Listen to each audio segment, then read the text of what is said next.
Alright, I'm doing a little bit of a preamble here because I don't know if this is going to work. I have been looking at the comments of this person's videos, and the people using them for vlogs, these playlists for vlogs, have not gotten copyright stricken by using these playlists. I hope that I don't get copyright stricken as well, but we're going to try it out. I found there's like an Afrobeats playlist. There's a bunch of R&B playlists. They're shorter. They're like 20, 22 minutes because they're for vlogs more so than for streams. But we're gonna give it a shot because the mixes are good. So yeah, this one's hip hop vibes. So starting with Cardi B, going into Beyonce, etc. So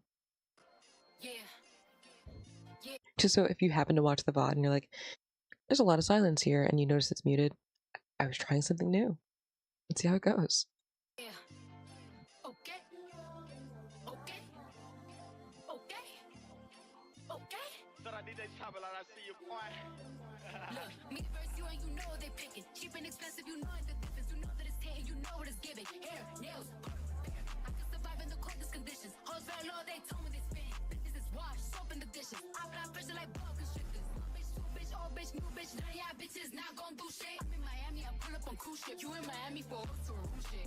When I step a stampede, put on neck, can't breathe. Lucky charm, Van Cleef, diamonds so I stand my teeth. Linking up, I'm like, what in the fuck? If you scared, then just say that hoe enough is enough. They was just in my DMs, ain't no trust in these sluts. I'm about to call up diamond, bitch. No, if you linking up, I'm like, what in the fuck? If you scared, then just say that hoe enough is enough. They was just in my DMs, ain't no trust in these sluts. I'm about to call up diamond, bitch. No, if you buck, I'm like, ooh, child, cool down, too hot, too wild, new clear, new style. How you fucking with me? Girl, give me one shot and I'm raising the glass. Give me 2 shots and I'm shaking this ass. Give me 3 shots and I'm ready to fuck. 5 more shots, I be ready to splash. To me, so I gotta pop it. I'm sending on business, I'm ready about it. Bitch be talking, I be big in their pocket. Girl, tell me about it. I'm litty, I'm pretty, I'm running the city. I'm shitting on bitches in every department. This ass is heavy and thick like peanut butter. Bitches jelly about it. A lot of winning, a lot of scoring here. Cardi Bryant, Cardi Jordan here. These bitches all losers. What they can't do is not important. Look, hey, I'm getting better and better. I do not see no comparison. I'm sorry, I haven't listened to Cardi B in a while. I don't even know if this song is new. It probably isn't. But she said, my ass got your dick like peanut butter. Bitches be jelly about it. And I just,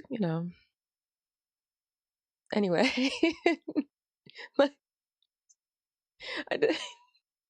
I forgot about wordplay, Sometimes you forget about wordplay.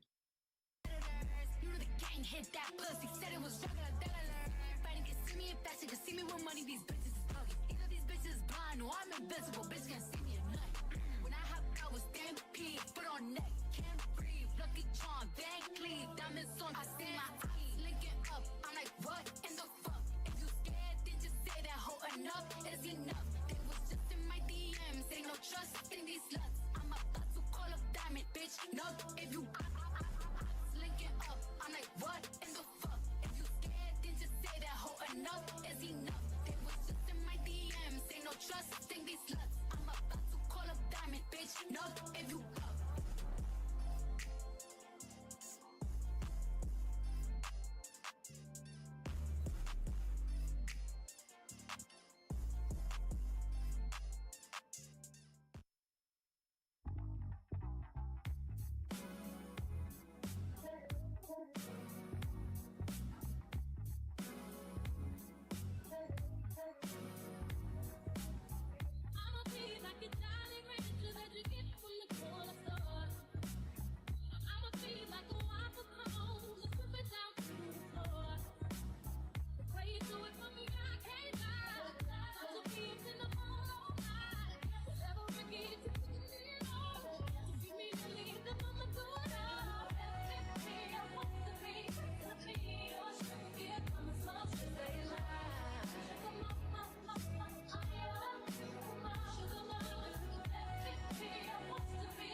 to stay.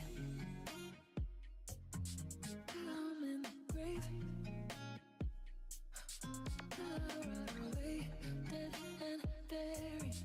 I'm in the casket you carry. Before I'm going to,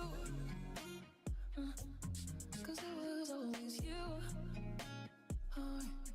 And if I'm turning blue, please don't save me. Nothing left to lose without my baby.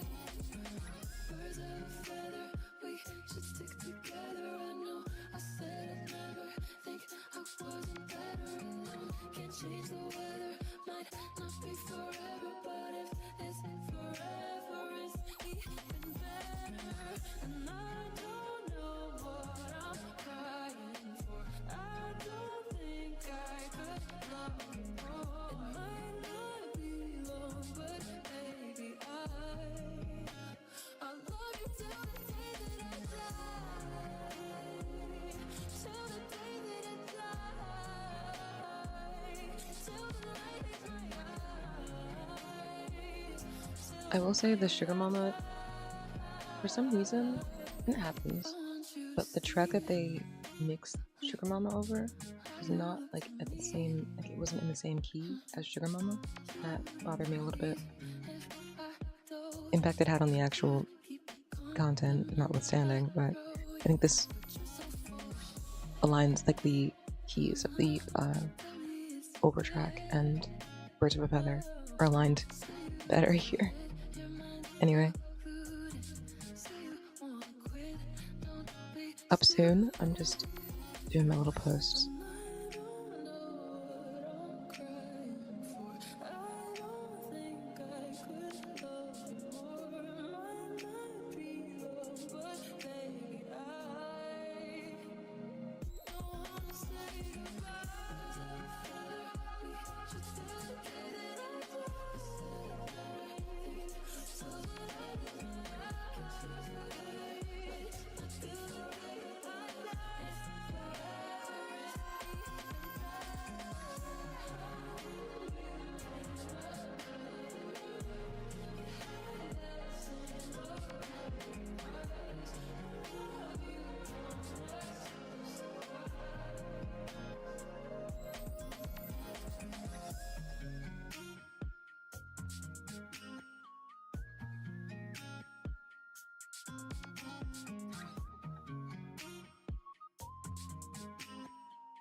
I see you later, right there, full of prayer. Focus on me, not on them haters, baby.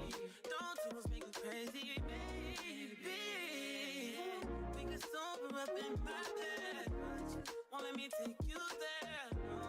You proceeded to deep, but then, just like magic, they playing a song from way back when we fell in love. She put down her jacket and gave me her phone, said I can't stay, but just hold up. Moving through the crowd, almost stopped my drink, oh, we in LA, that ain't cheap. She said you ain't changed one bit, put my hands on her hips and said just focus on me. My body like calypso, yeah. She throwing that back, I'ma put my hands on her fist. I love it when you get low, yeah. I saw my hand on your back, on your tats when you get low. When she move her hips up, already knew you was bad, but I act like I didn't know. Now I'm going on this hip hop. There's a party in my bed, can I send it with info? My body like calypso, yeah. Come on, put my hand on her face. I love it when you get low. Oh yeah, when you get low. When she move her hips up, my bed. Now I'm going on this hip hop. There's a party in my bed, can I send it with info?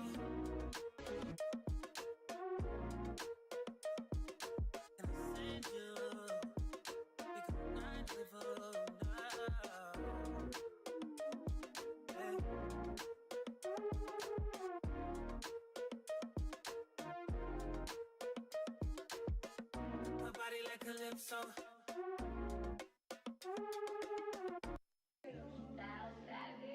I'm from out the gutter, middle fingers on 6.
change. Ride around town in a big old range. I knew it when I rock big old chains. Not a little nigga doing big old things. Would you look at that? I came back for it, just to get to you, like you asked for. Minute thing in them jeans too fat for. Thinking about how J. Cole just released his last album on contract. I want to say on contract. I mean, maybe I feel like he'll miss it and he'll come back and make more music, but also I think I think he could. I'm sure he'll do features. And if he missed the craft enough, he might, throw something together. But I respect it. I respect J. Cole perhaps not making any more music the same way I respect Rihanna deciding not to make more music. You know what I mean? Obviously, their trajectories are kind of different. The stuff they're doing outside of music is a bit different. I think his stuff is a little bit more like it's somewhat interior in terms of like creating spaces for community with other similar-minded artists. Whereas Rihanna has gone more of the retail business owner route, which has worked out splendidly for her. So, but anyway, unrelated content. Hi, happy Tuesday, my Monday, because it's first stream of the week, and so I think what I'd like to do today is start is Arabic on Monday. So we're gonna see. I just recently started learning actual words on Duolingo in Arabic, but I am a little bit. I feel like I want to practice more.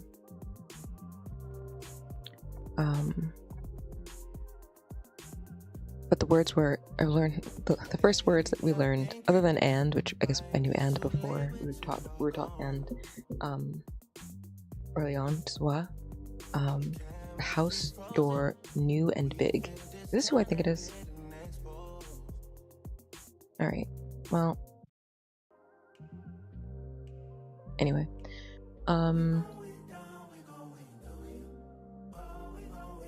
want to hit the Afrobeats playlist during this. Okay, so I started listening to the Afrobeats playlist before streaming because I listened to a bunch of them, just kind of get a little taste of what these remixes were like. And the first song on it is a song, like, I mean, I kind of forget, but like, obviously, I think pop girls have, like, in the same way that male actors, more so than male rappers because of cultural societal stigma, have like this like romance kind of energy where like, oh well, like, not that they're necessarily gay, but they do have a very strong like quote unquote homoromantic friendship. I remember back in the day, Nicki Minaj, bless her soul, and Rihanna, there was like a moment where everyone was like, oh, like, are they together? They're like always like all over each other, like not obviously making out or doing anything, but just like in each other's personal space, like very, very close together all the time. And then Rihanna released that Te Amo song, which I had completely forgotten about until I heard it on this playlist. Long story short, where is it?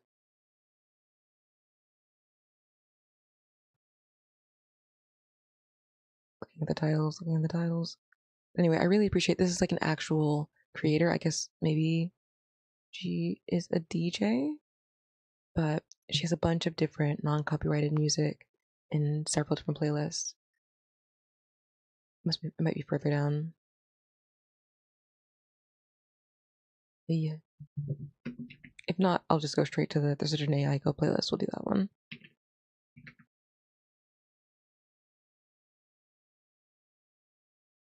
Hey, where is it? Was it this one? No, it's not. This is a different person. It's another non-copyright Afrobeats playlist, though. Anyway, I guess we're not playing that one because I can't find it. Anyway. But I'm so glad I could, like, I don't know why. I think it's just the level of bullshit in the algorithm that when I was searching yesterday, I couldn't find anything but AI playlists. And it really made me mad. Anyway, so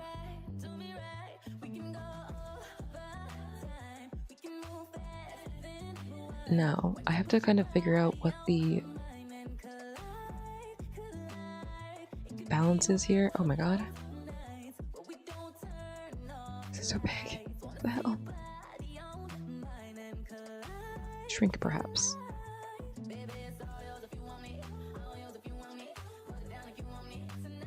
It's still really big. What the hell's going on? I guess that's fine. Obviously we were studying Chinese in Mondley last time. Oh, and Garage was another one, which it's interesting, like,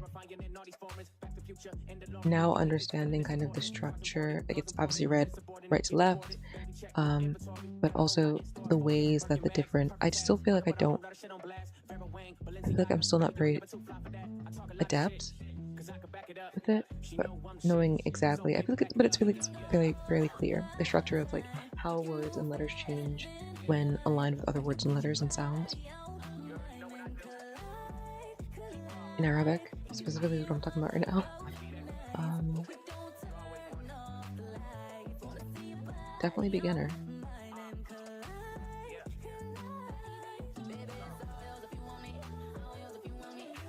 Take me to the lessons? Already okay, good. Right.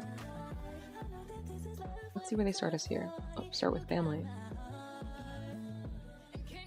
Uh-oh. Alright, so to compare and contrast in... Okay, I will. Compare and contrast, but I don't want it. I want to see the... I know some of the characters. Oh. Oh.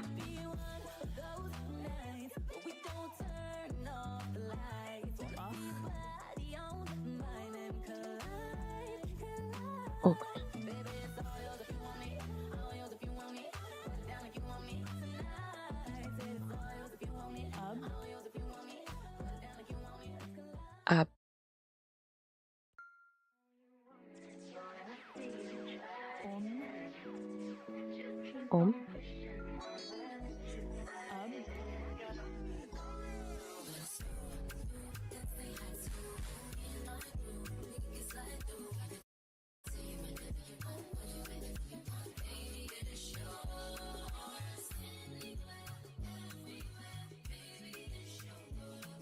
Oh, that's loud enough while not being silent.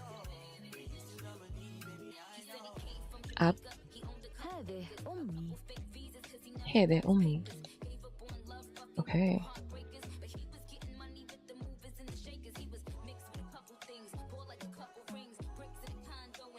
This is definitely more like, this does imply that, or it believes that you have a basic understanding of all of the characters in Arabic, and I don't have that yet. I don't have that yet. I know this is K, this is Ra. I think this is, it's not B, not Ba. This is, I'm not sure. It's, oh, it's, what's that? Why is it so short? Akun?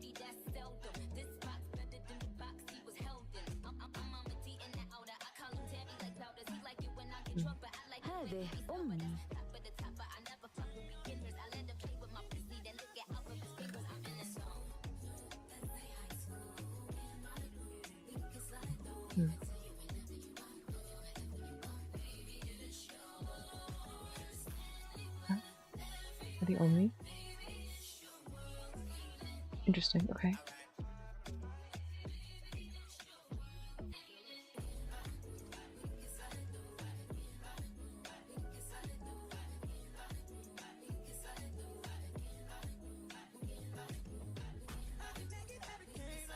Yeah, this is definitely more advanced than like I just said. Just started learning a few words. So definitely the risk here is people not... Well, talk about it later. Talk about it later.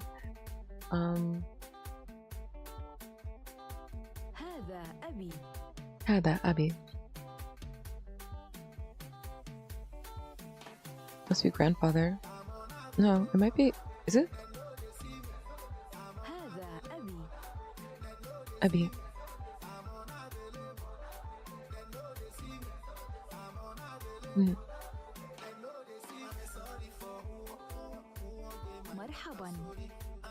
Don't even know hello.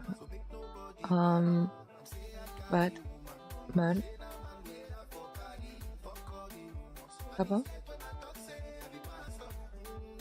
Marhaba. Where's the N? I wish the character. I wish it was bigger so I could see what I was looking at. Like that works. Because that's M. MR. Well, this is usually, I guess it's J, but it can be H. A, B, A, and then is this N? I mean, it must be because it's marhaba. Marhaban. Is this N? One thing I miss, so one thing I like, unfortunately, about Duolingo is that you can click on the words and it'll say what the words are when you put them in. Like here, they're expecting you to just be able to read it and know what it says by reading it. But if I want to know what these other words are, what these other characters are in these other words, like it's an M. I don't know what these two characters are. This is an A. I guess this is an N from what we just learned of this being N in Marhaban. I don't know what this character is. And this is... I'm not sure. What is that?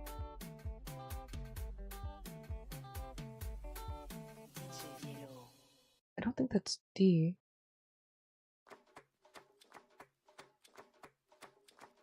Could be Z. As it? I'm not sure. But like I think that I find that very helpful for me personally, for my learning style. Or for the way that I use Duolingo. Like I feel like you can use Duolingo in a way that's not very effective, or you can use Duolingo in a way that is actually effective. Sorry, I'm drinking tea. Get my caffeine without taking caffeine pill.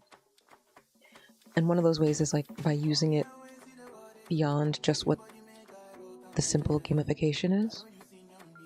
Anyway, marhaban. Of.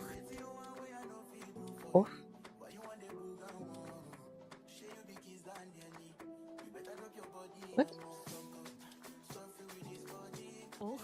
Ocht. Ocht. I was like, that doesn't... What?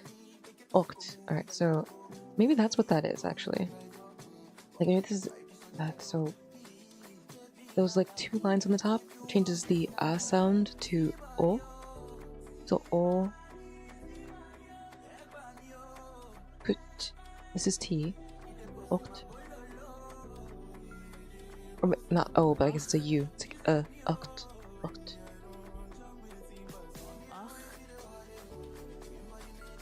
Ach.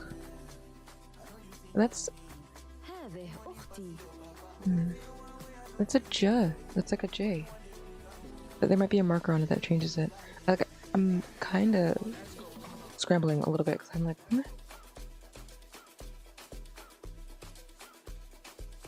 We're definitely, like I said, I just started learning words. Alright, so this is a period. It's not necessarily an N.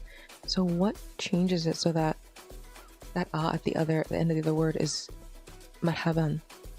Is it just that if the A is at the end, it ends in an N automatically? I also kind of want to know, like, from from Hasanabi, we know like the I is at the end of that like structure. In when you're describing that, like, it's hilarious to say that that's why I know that. It's not really, but it is the way that the structure was introduced to me first, I guess. But I guess when you're defining it, like when you're saying someone is that, that's when you have the I at the end.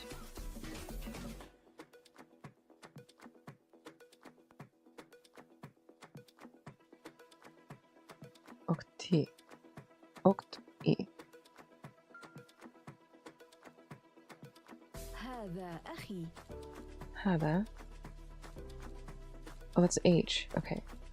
This kind of curly one. This is H. The double O curly.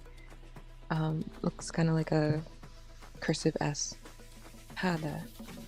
And what's the other word? هذا أخي. Ahi.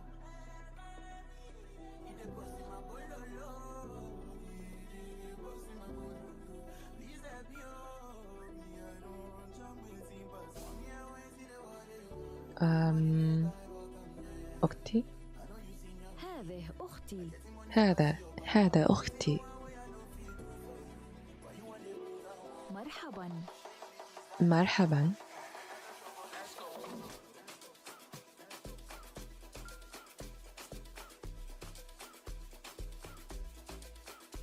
هذا.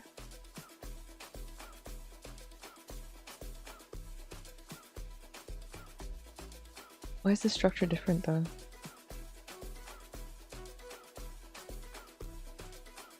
Why is that there? What is that? Hasi.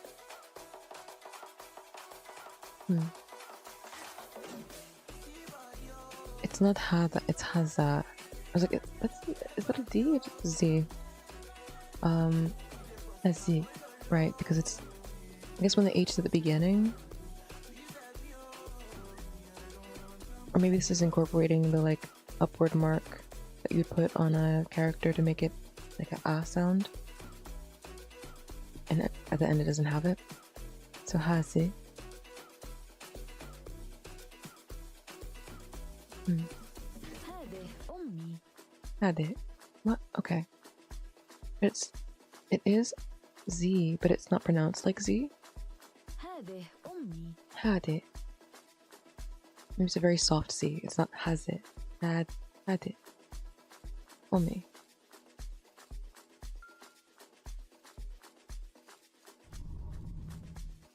أب. أخ. أخت. هذه أمي. هذا أبي. مرحبا. It also might. أختي. It's هذا gendered. أخي. It's gendered. Okay. So hade is for feminine nouns, and hada is for masculine nouns. Also, not knowing any Arabic, I was led to believe that Abi is brother, but Abi is father. Anyway, it might be contextually used differently. Like if you're calling a stranger like brother, you use that. I don't know. I don't know because I'm learning. That was challenging, and I learned the H structure, so that's cool.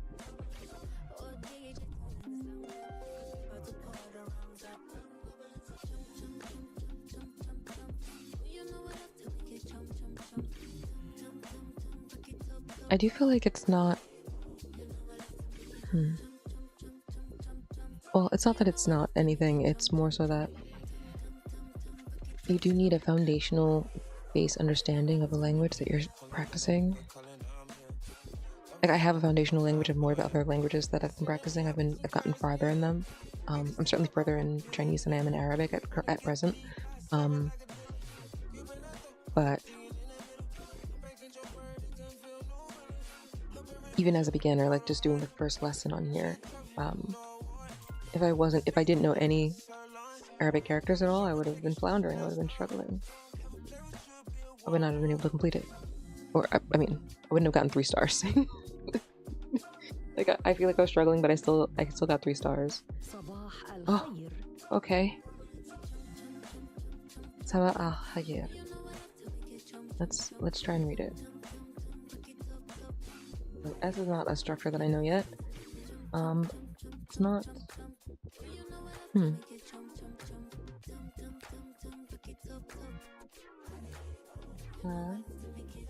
This entire up to this like peak in the center here is the S structure. Sa, ba.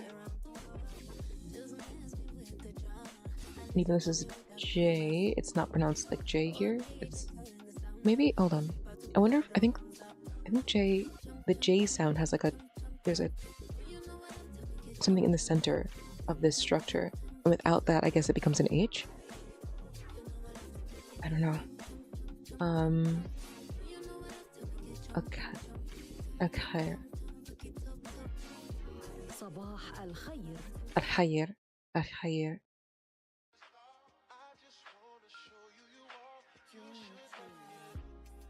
ليلة سعيدة. ليلة سعيدة.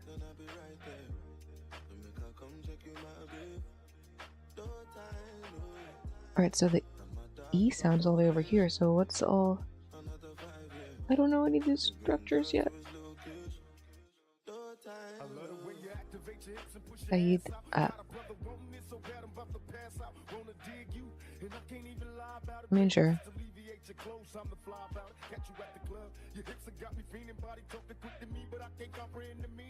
I don't know L either. Lai, La. This is the A structure. So, I mean, I can see it and look at it and know it, but I feel like I'm not. Sabah al-Khayr.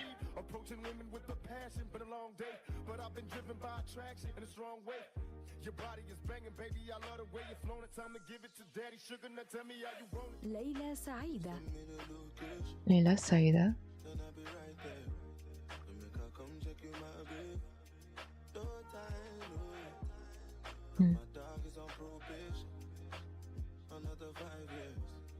I know also sometimes there aren't, like in, well no, there is actually. I just wish I understood what was going on here. Before the E, this is E.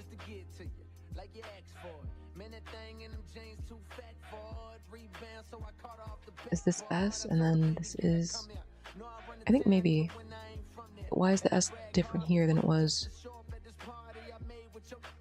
in the other structure?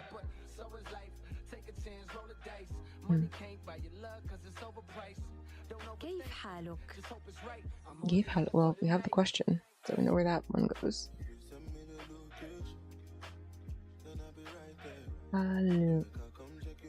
This is a K, but it's inside of another structure, I guess.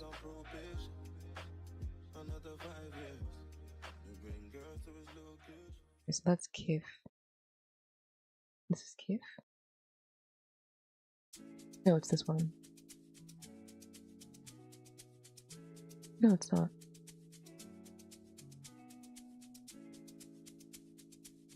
Oh, hold on. كيف حالك؟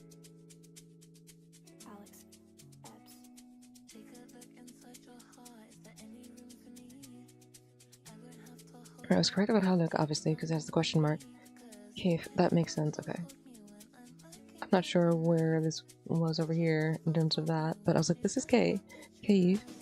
F. Kif. Haluk. جيد جدا. جيد جدا.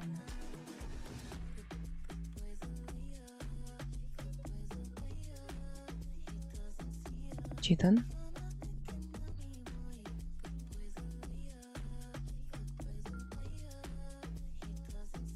جيد جدا.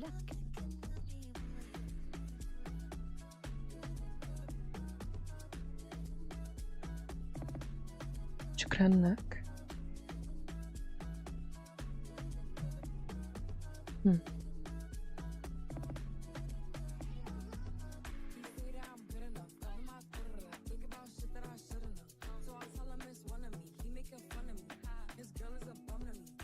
Look. شكرا look.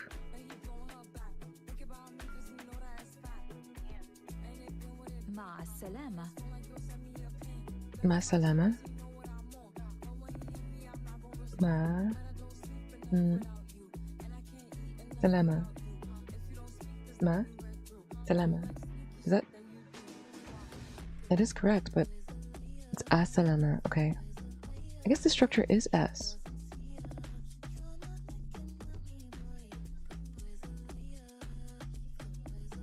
Oh, isn't this? I thought this was L. Maybe not. Sal. I don't know what the structure is. This is another M and this is an A. What's happening in the middle of this word? I have so many questions. Anyway, M, A, ma, but it's a different kind of. I think it's because of this like interrupted structure here. Maybe that's what that. I don't know how that manifests normally. This is M, I guess this is interrupted A. Salama.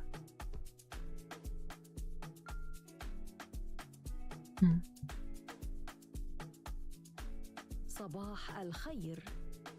صباح الخير.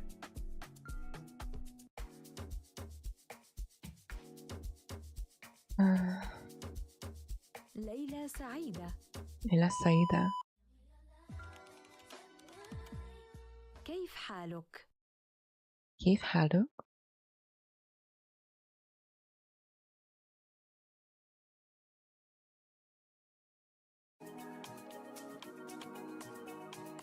كيف حالك؟ جيد جدا. جيد جدا. جيد جدا.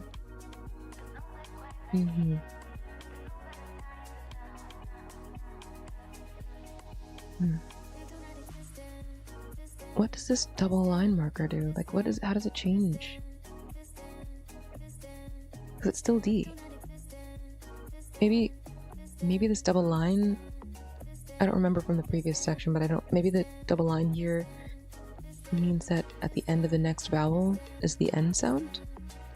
And maybe that's how that manifests? جيد جدا. مع السلامة.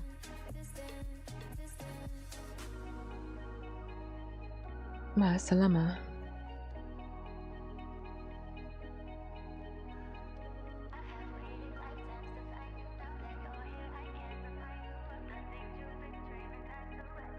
شكرا. Where is it? شكرا لك. شكرا. Definitely شكرا. Sorry. شكرا. Look. And the K is right there. Embarrassing. I think that's what the double line means. I think that's what that means. The double line here means that the next vowel ends in an N sound. I think that's what that is. I think that's what that means. شكرا. شكرا لك. شكرا لك. Sorry if it seems like I'm spending a lot of time processing right now. That's because I am. I'm not like I'm actively trying to like understand the structures that I'm looking at here, and some of this information I can't quite process yet. I'm assuming this triple dot up here is the SH sound. Like this is S H. Shukran. Look. I'm just not sure why. Is this look or lak? It is lak. Shukran lak. I'm curious why, like, this is the A sound, right? And I'm assuming this is the A sound between the L and the K, but maybe it's because it's in the L structure, like anything within this L structure gets the same little top part as the L does. And you just have to know that that's what it's saying. Lak. Shukran lak. I mean, this is accelerating the information that I'm getting from Duolingo for sure. Just on the pure, like the pure, like, bluntness of getting information that I don't know how to use yet and having to figure it out and wanting to figure it out. Like, obviously I could just, you know, recite it, you know, like, that's what they said, so that's what I say. That's what I said, so that's what I say. But I feel like I want to understand the structure, so that way, like, in order to be able to read at some future point Arabic, I would want to actually understand the structures that I'm just saying, like, in a rote way, because I'm not a child, and so I can't really learn it. I'm not going to be able to absorb it as quickly as I would if I was an actual child, and therefore just, like, see the structures, know the structures, repeat the structures, and be able to interact with the structures as quickly. Like, that's just not how it works when you're 37 years old. So, gotta put a little bit of effort into it. That doesn't mean you can't, you know? You can teach an old NB new tricks. صباح الخير. ليلة سعيدة. صباح الخير. كيف حالك؟ جيد جدا. جيد جدا. شكرا لك. شكرا لك. مع السلامة. مع السلامة. ليلة سعيدة. ليلة سعيدة. ليلة سعيدة. Yeah, I think any, like, a vowel that appears in an L structure has that, like, little, I'm gonna call it a tilde, but it's not a tilde. I don't know what the actual name of it is inside of it. شكرا لك. Shukran lak. And I do think that, like, double line. Let me see this. مع السلامة. And in this case, the A is before the L, so it's not part of the structure. Although, مع السلامة. actually, hold on. I don't think that's the interrupted A. I think the interrupted A is ma.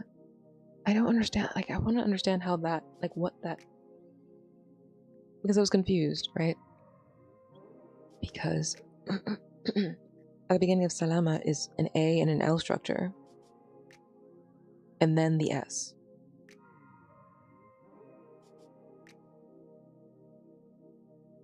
Wait till it comes back around again. We'll look at it until it disappears.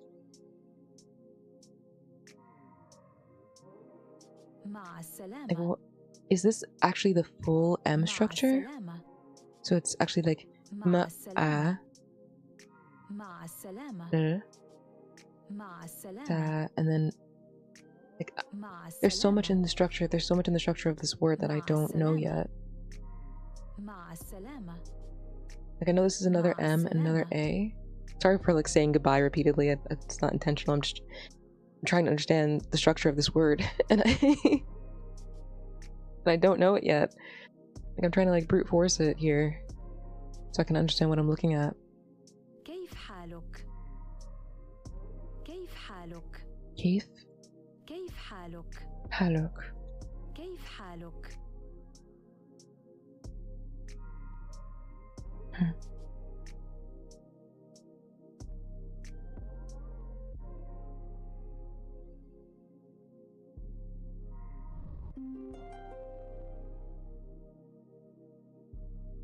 Alright, that was a pretty long warm-up, TBH.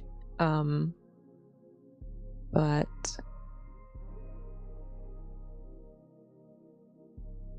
I feel like it was necessary. Like, I feel like I learned a lot. I'm glad. I was nervous because I wasn't sure how advanced or how simple it would be starting Arabic at beginner level on Monley. I will say, from my experience as a person who is starting Arabic from absolute zero, and has studied a bit. I think I could tell you where I am, like what I'm up to in Duolingo. Let's see. Get out of here. I am in section 1, unit 4. Section 1, unit 4. And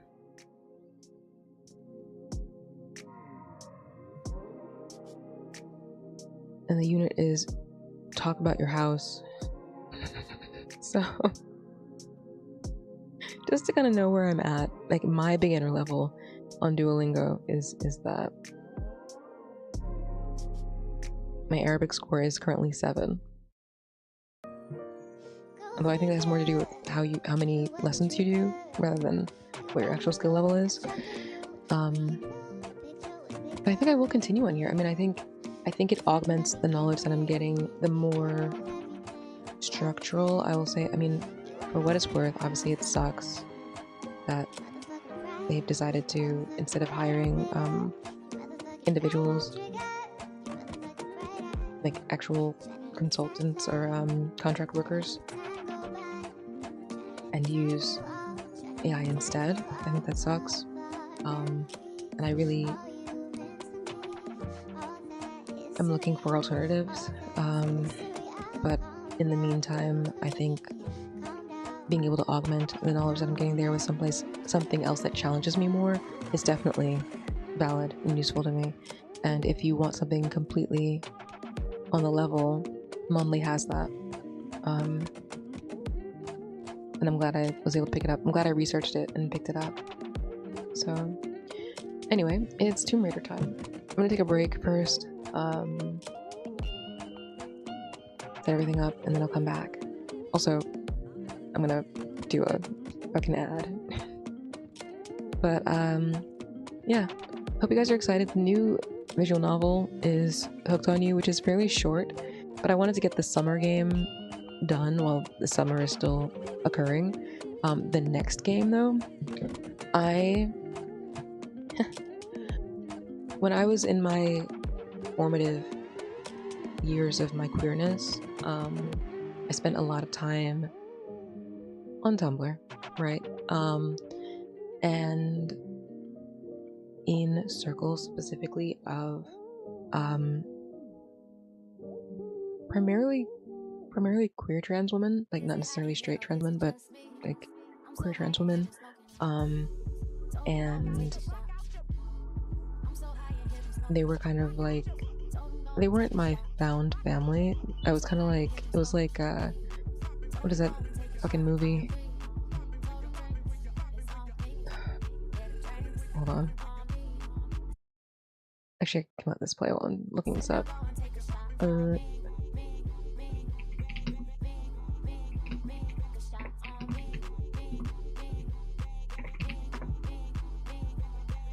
love how loud my keyboard is. Oliver and Company. It was like Oliver and Company. Especially because a lot of them were also furries. But not there was like, some of them were furries, some of them were not, but it was like a very interesting group of people. But it did give Oliver and Company, like I was just like kind of some kid to them. Some of us were around the same age, but I was still some kid to them.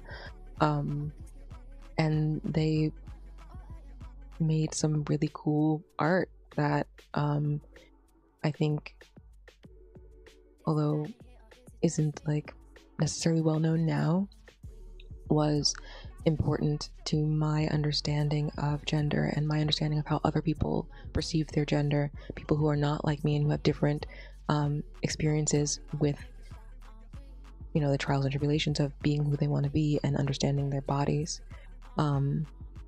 within that space. And this visual novel is from a team of people that like came out of that group.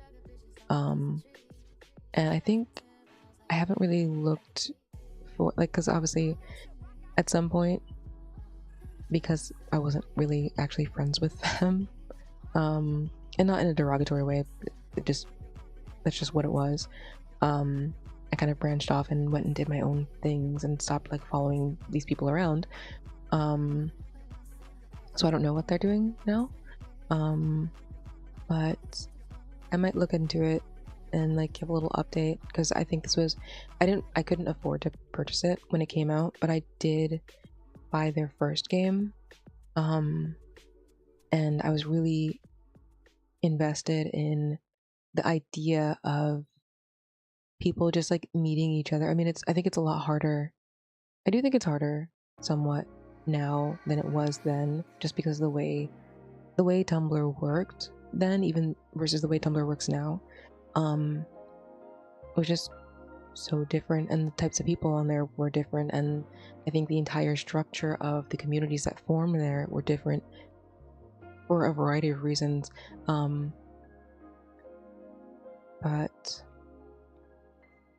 yeah, it was something that like gave me hope, and so I think it's really it'll be nice for me to revisit it, and hopefully maybe introduce people to this game, like, you know, and the idea of storytelling in this way.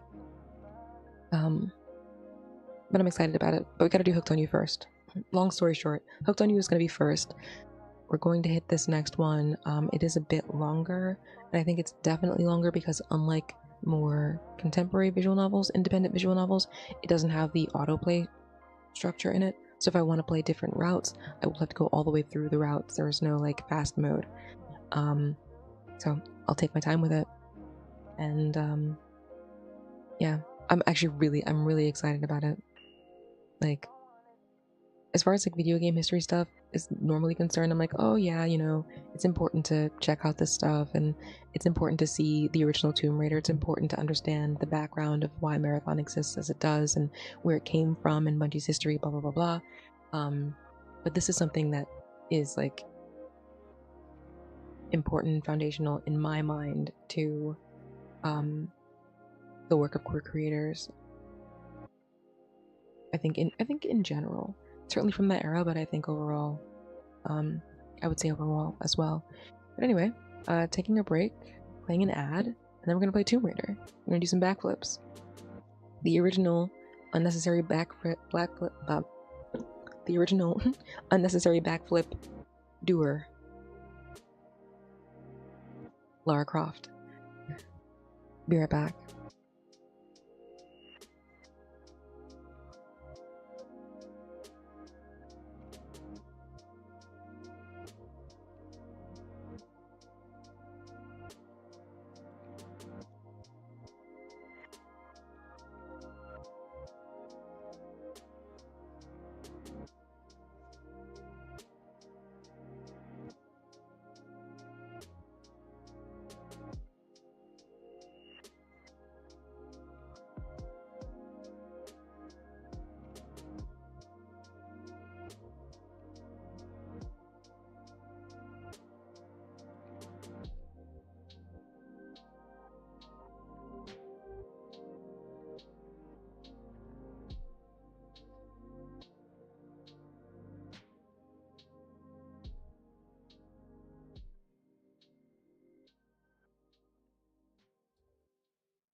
LMAO, sorry for the wait. You can't do ads from the app, so I had to go online. Apologies. My apologies. I would never make you wait for ads. I'll never make you wait for ads again.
LMAO, I found the playlist with Te Amo on it.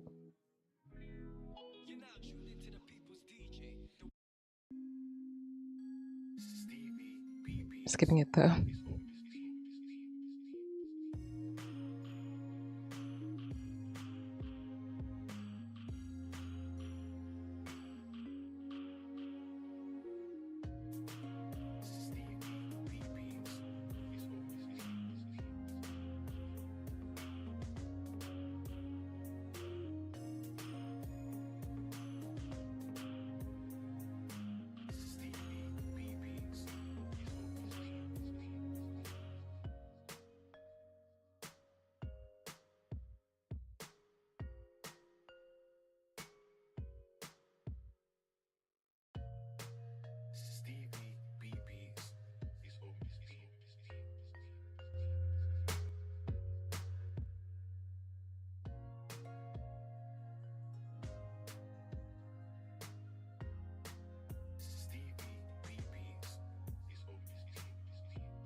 Hi, welcome back.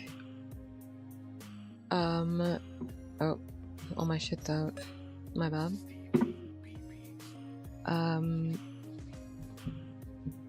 Sorry you missed out on Arabic lessons. It was not anything fancy, but it is interesting. It was interesting exploring the differences between the Arabic lessons on Duolingo and the Arabic lessons on Mondly. I do think Mondly is a good option, but I would say at least specifically for, actually I think for both Chinese and for Arabic, they're not teaching you characters. If you don't know any of the characters, you're gonna have a tougher time unless all you want to do is know how to say the words. You know what I mean? If you want to actually be able to read what you're saying, you're gonna have a difficult time if you don't have any foundational knowledge of the characters. But for me, someone who has a foundational knowledge of some characters for both those languages, it was a challenge, but not unsurmountable. So take that as you will. I don't know if I'm gonna put this on a loop. Can I loop it?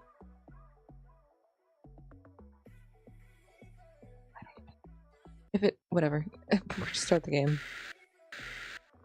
It's nice having music in the background, but all of the music from the last stream got copyright stricken. All of that drum and bass music that I was enjoying got copyright stricken. And it's kind of hard to find like good. Oh my god, fuck. We were doing this thing. Oh my god, kill me. Oi.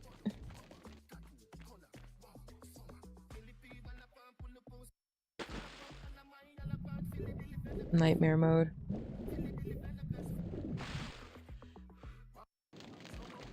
I guess I'm glad I killed the rats though.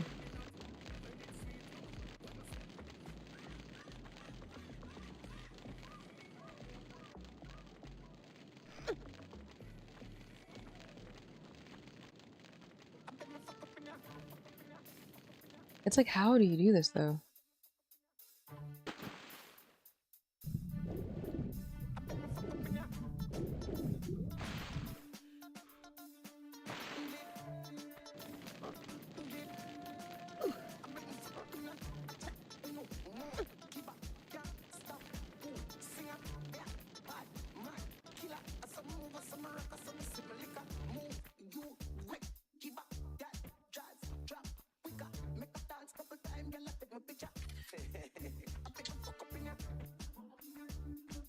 No!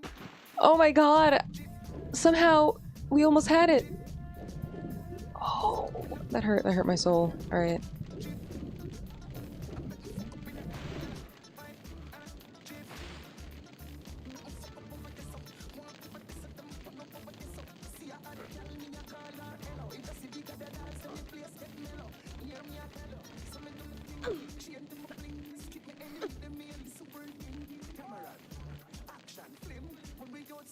Ay, ay.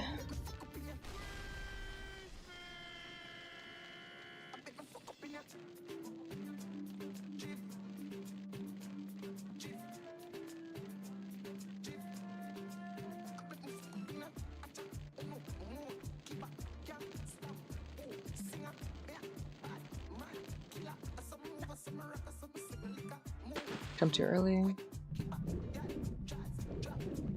I forgot we had to do this.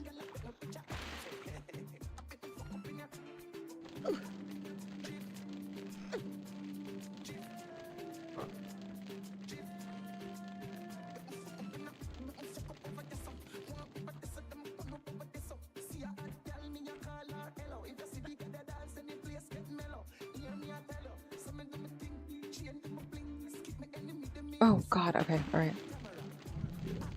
Alright, I think I understand something about the jumps again. I feel like I've learned a new thing about the jumps.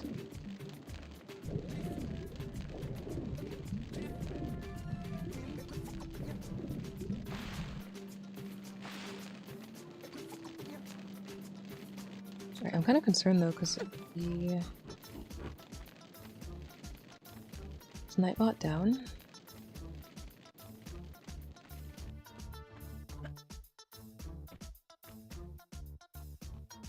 What? Okay. Right. Never mind, I thought I understood something about the jump, but maybe I don't.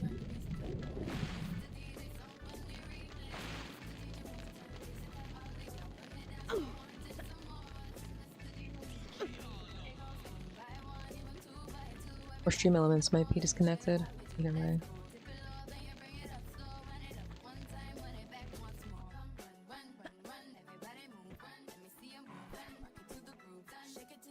I don't. Okay. I can't make her. Can I make her jump, or? I guess I can go outside and practice.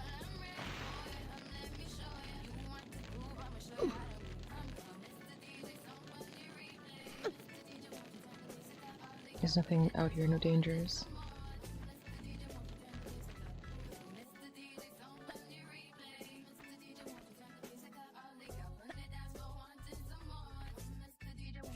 That's all I have to do.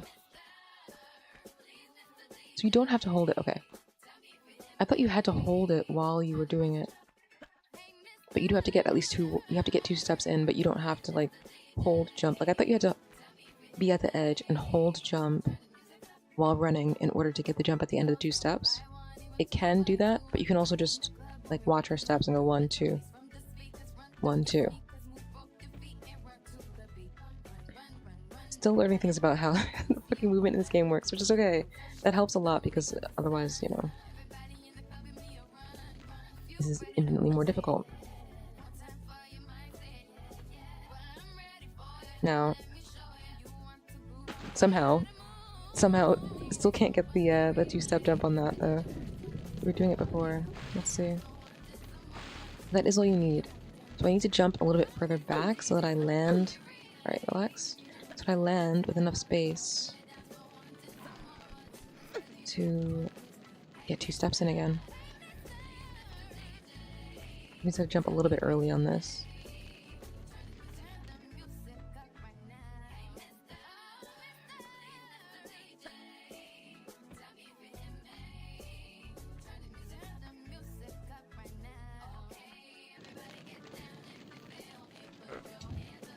Alright, that's alright.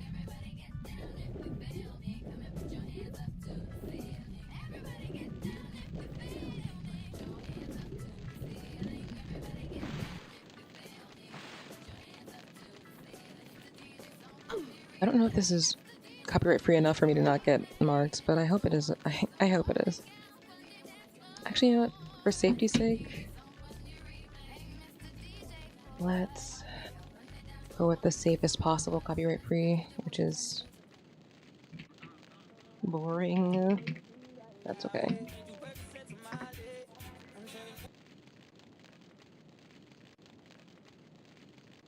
Well, now the algorithm, when I type just copyright free, is now serving me copyright free R&B stuff, so I'm glad. Grateful for that.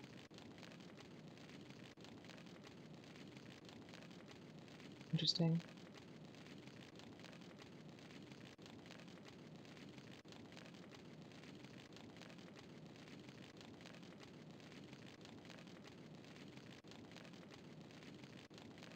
Give me your most bland, copyright-free music, please.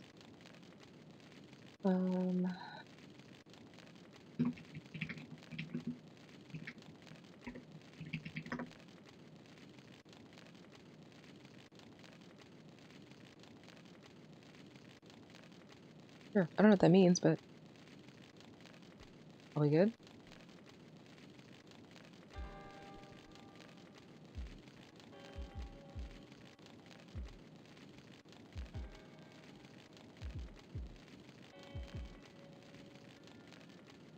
It should be fine.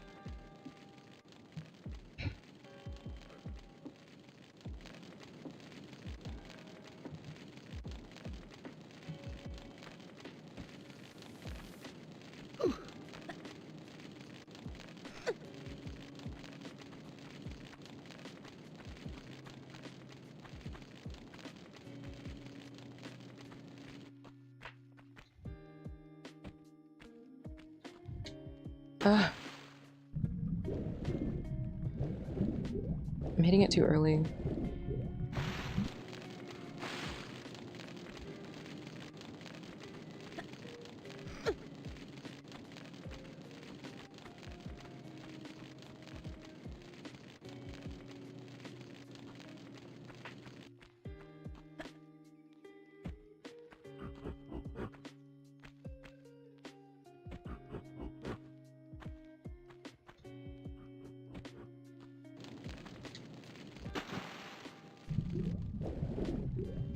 I'm hitting it too early and then ending up too close to the edge on the next like platform.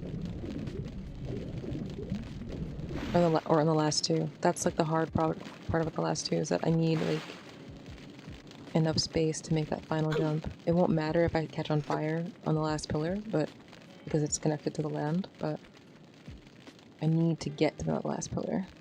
That's the important part.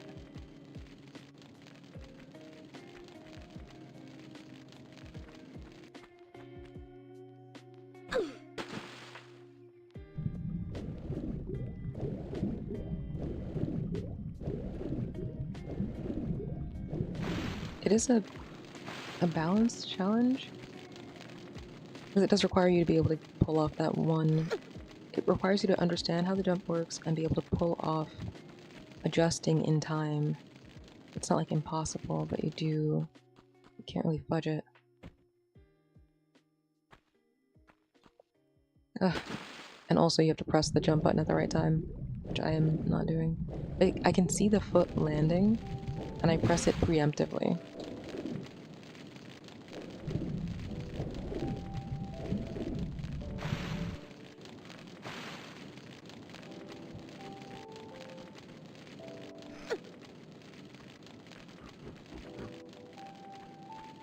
You ever think about how SpongeBob and Lara Croft are wearing the same outfit? I'm joking, I'm joking, I'm joking. I'm actually joking. And so I just thought of that and I was like, imagine.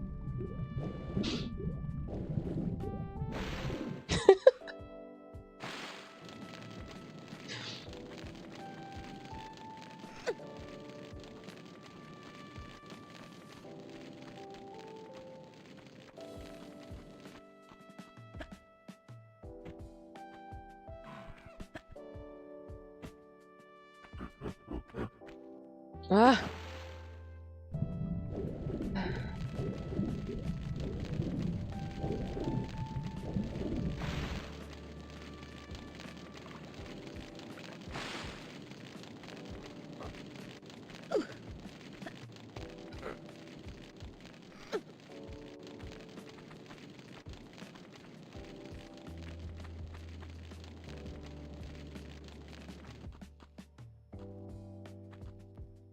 Alright, let it reset. I'm gonna have some water. Okay.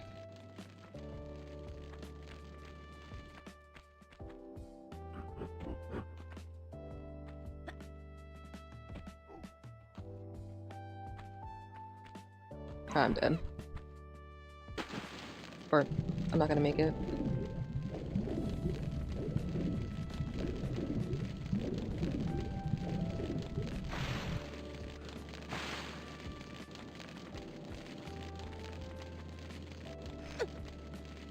This is the most copyright-free music to ever be copyright-free. Can you tell it's copyright-free? I can.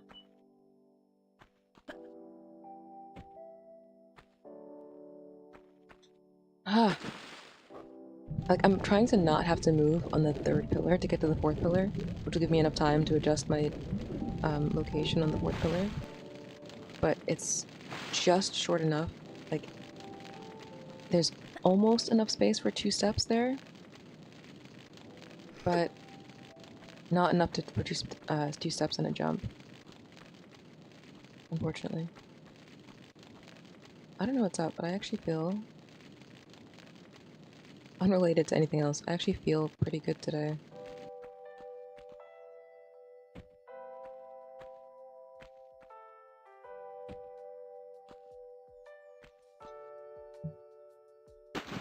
Damn.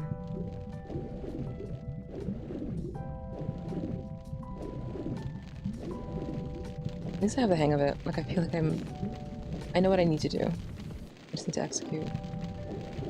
Can you swim out so you, A, don't drown, and B, get out of the water? Thank you.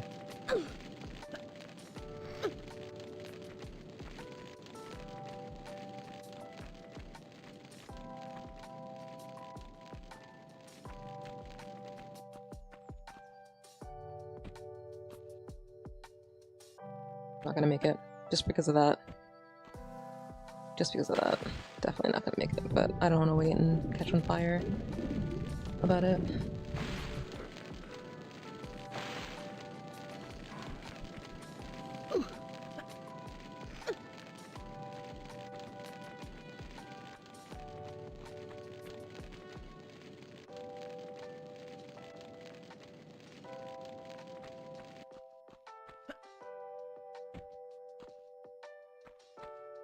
No! I am kind of concerned, actually. Dream Elements, where are you?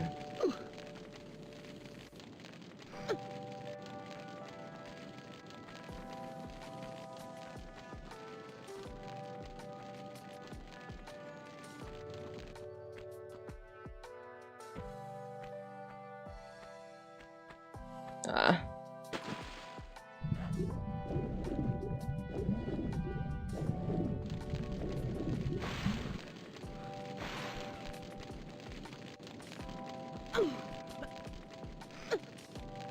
Let me see.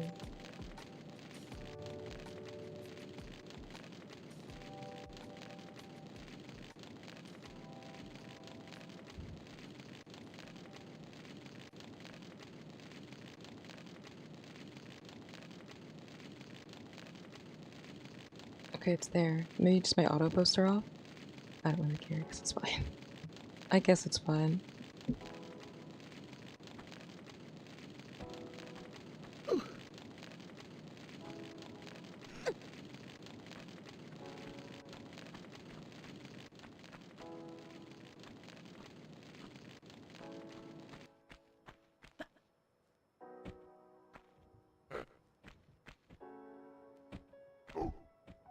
Ay!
Yeah, I had like 5 seconds to go. Like, you really can't.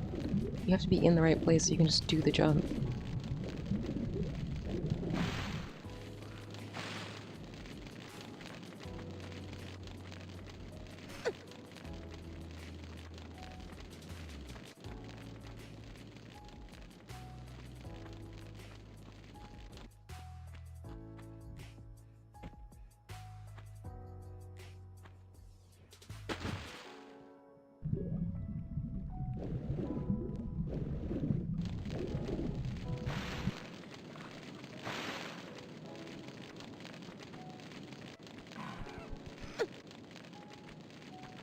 Hmm.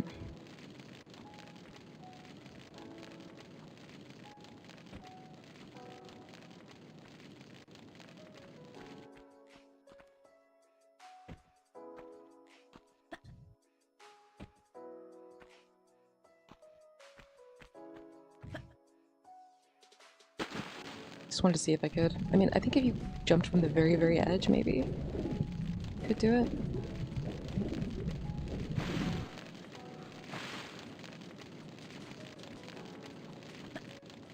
It's time to walk to the very edge. Not me.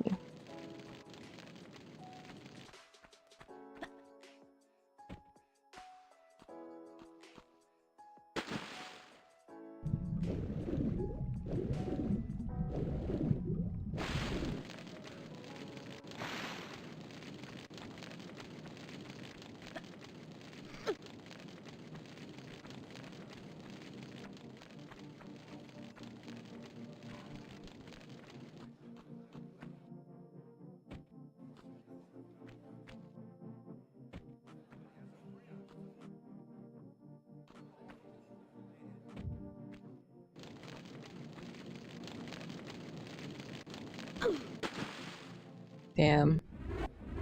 I mean, I guess I could catch a little bit on fire and just go with it.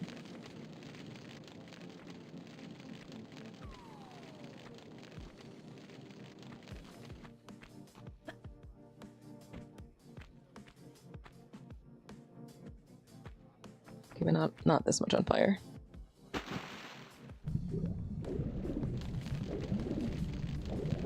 I was like, how'd they let me live? I have no health. They didn't.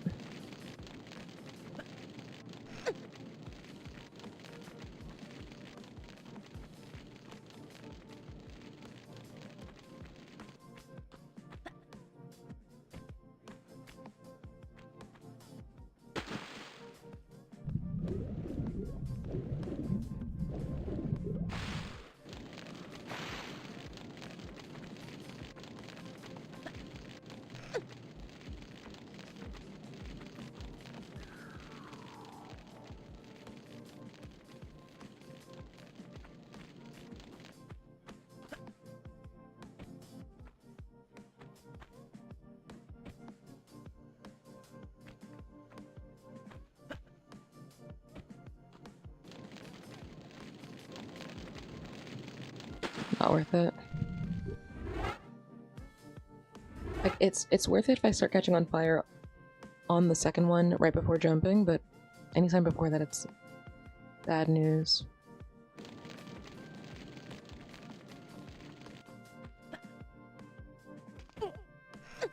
Don't have time for that, but okay.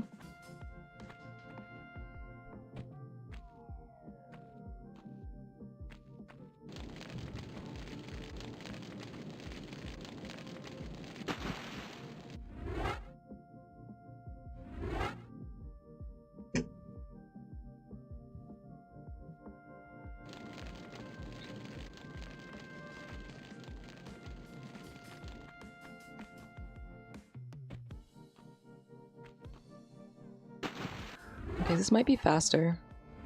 Might be faster to just reset it every time. Yeah, it is faster than swimming out, at least.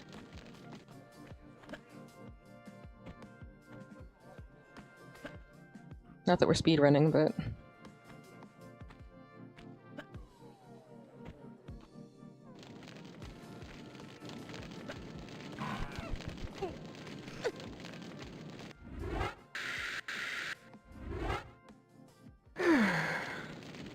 worth it. No! How am I still on fire? Pick up the goddamn thing! You idiot! Lara! Okay, well, I guess if I catch on fire, I can't not be on fire. Good to know.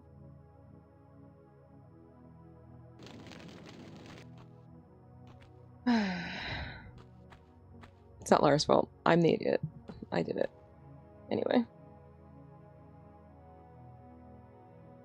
I mean, so you can kind of bullshit it a little bit, but you gotta... What did I even pick up?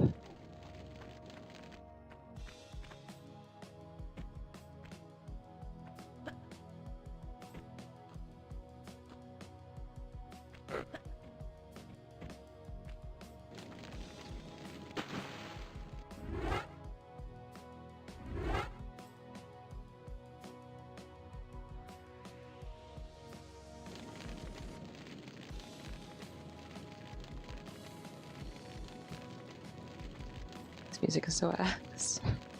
I'm sorry.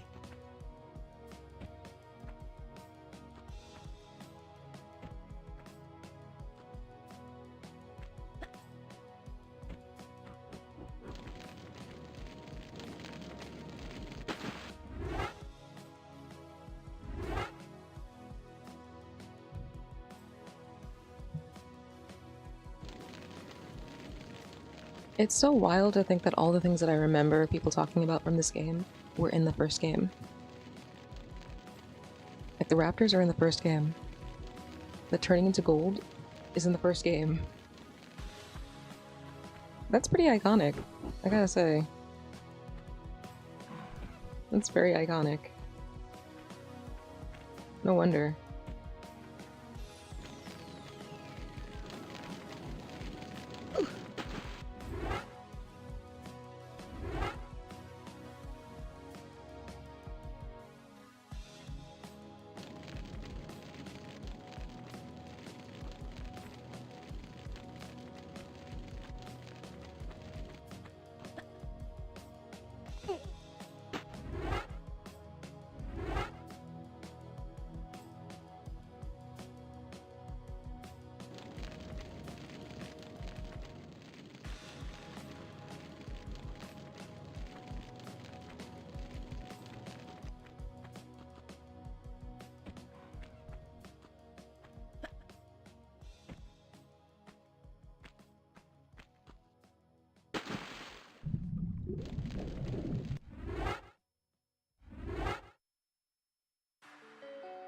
It sucks that there's no other way to, like, not be on fire. I guess I could just use all my health.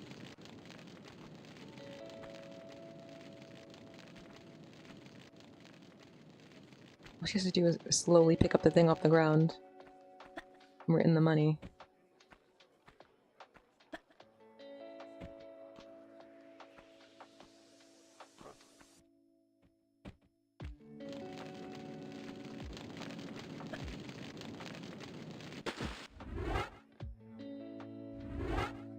How did you miss that jump, though?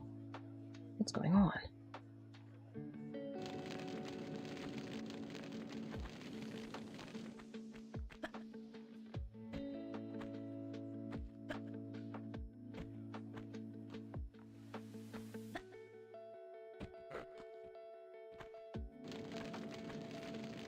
What? You had it. You had it. I mean, you were gonna be on fire, but you had it.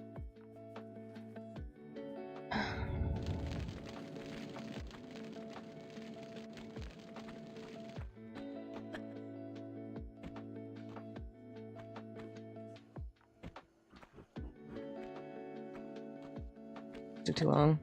Definitely gonna be on fire. It's fine. Like, I have like such a minimal time to adjust on that third jump.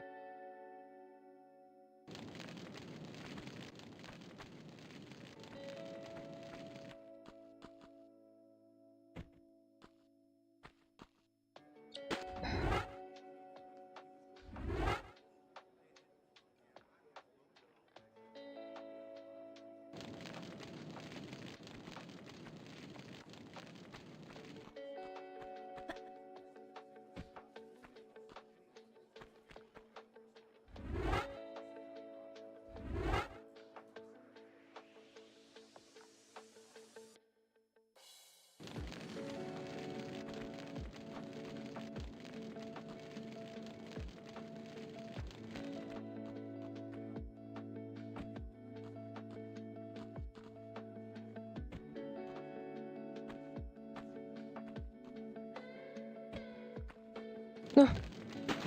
I wish I could jump back and grab the ledge. Like, not that it would help much, because I'd still be on fire. But, well, I guess I wouldn't be on fire if I jumped back and grabbed the ledge, but I'd be on fire as soon as I got up there, so...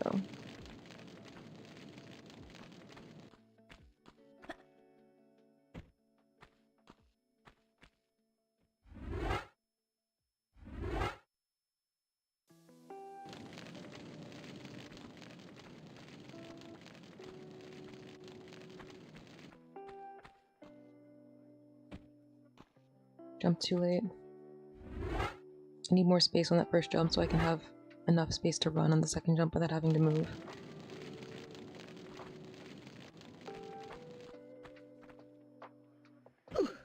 Eek. Jump too early.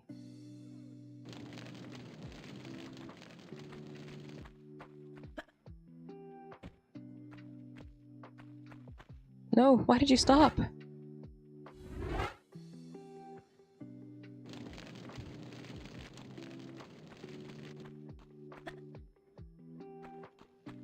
Alright, and...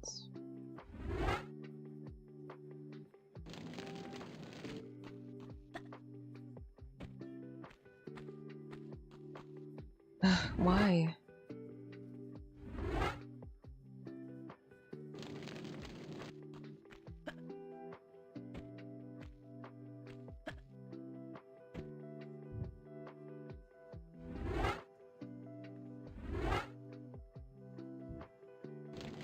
I wish there was a way, like, to step back faster. Like, I understand that the mechanic of the game is there so that you can have a little bit of difficulty. Okay.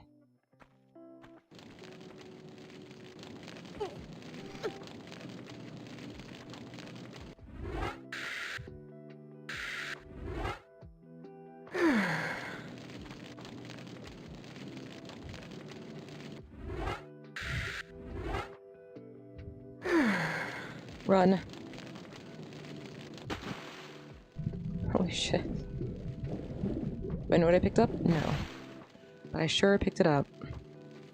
Hope there wasn't anything else over there, because I can't go get it.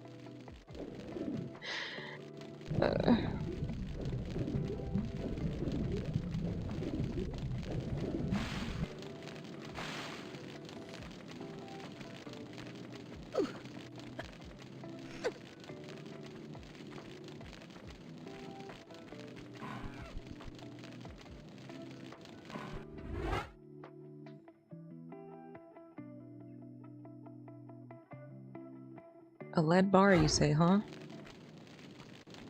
fuck is that supposed to do for me? Oh.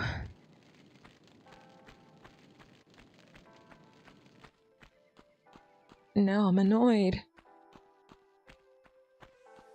A lead bar? Why are you here?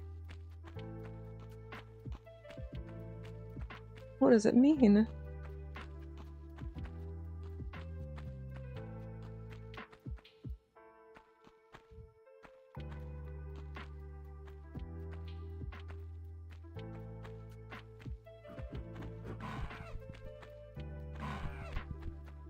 Oops.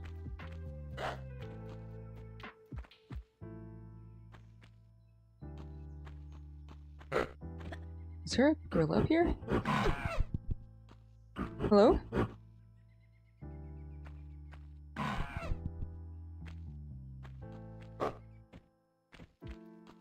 Sounds very close by. What? Hello?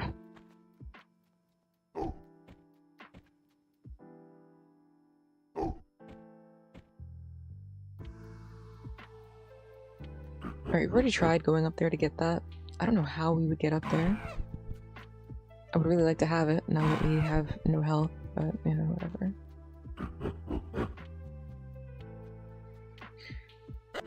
What do I think I'm gonna be having to do with this gold bar? Also, I should heal.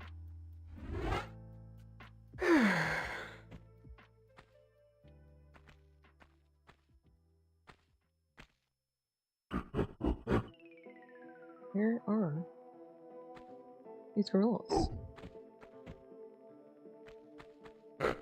What are they doing? Alright, I've finished one. Oh, you are here! Get out! Where'd you come from? You can't even get up here.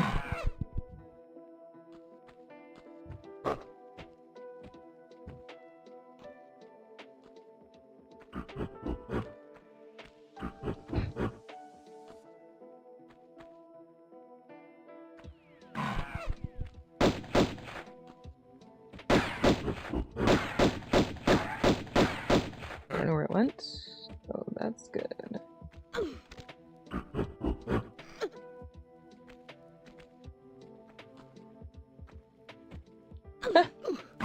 Okay.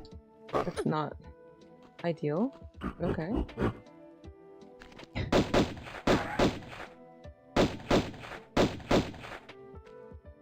Especially considering how much health you have. What do you want me to— what do you want from me? Also, is the second door open? I see. You came from outside. Are you leading me someplace? Should I follow you?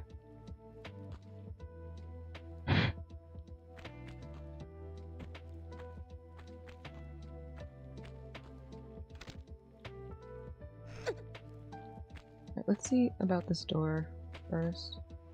I think maybe I have to close the first door to open the second door. Only have one door open at once. Will it acknowledge that I completed the first task and the second door should be opened, or... No?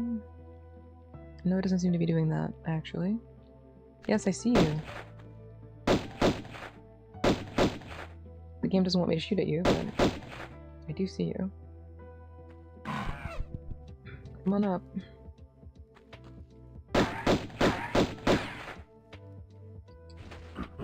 Alright, girl.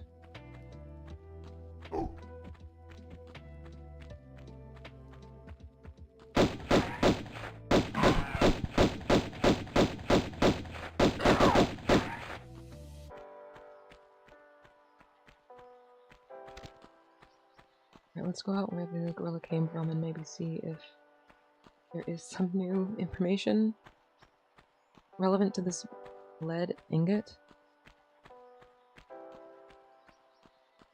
Probably not. Imagine going through a gauntlet of fire to pick up a bar of lead. You don't have to imagine it, you just watch me do it. But for your own entertainment purposes, if you'd like to imagine it, to heighten your feeling of irritation, I welcome it. I welcome the reflection. Thank you for sharing this moment with me. Maybe I'm supposed to put the lead ingot on top of this thing? I don't think so. I can't even interact with it. That's clearly not... It's clearly not the answer. There are multiple paths in here, though, that I can't... that are not open. Brethren. What's the deal?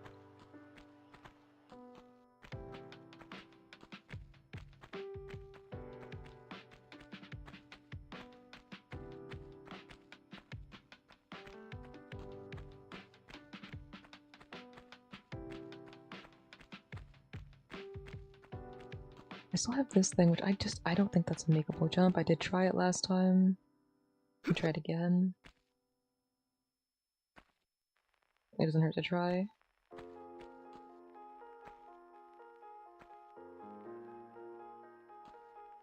I do think even if I got over to it, I don't think I would be able to get on top of it still because of the way the roof is set up, but we're here trying it.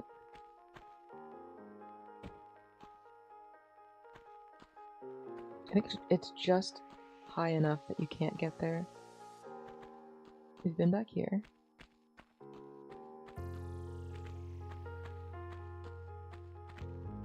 The songs have gotten slightly less ass, but, you know, it's still copyright free. At least it's not AI. You know? Could be worse. Could always be worse. We came back here once again. There wasn't anything back here to begin with. For this lever. Right. Which will give us access to the garden.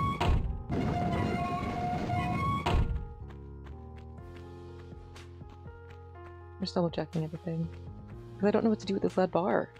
And I can't get any of the doors open, so I'm kinda stressing. Mostly about wasting my time. Just spent like 30 minutes getting that done. We did get it done. Wish I can get that other fucking health back. It would be extremely helpful to me at this moment.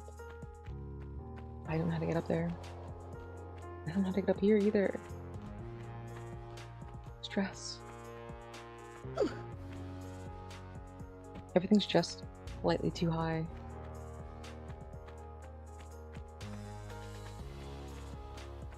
There's also this area up here, which I don't know how to get to. Really connected to something. Connected to something like earthen as well, like some sort of naturalized cave portion of this area.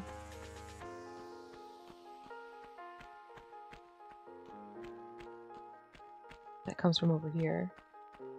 Which means it probably leads out from one of the rooms at the top of the staircase.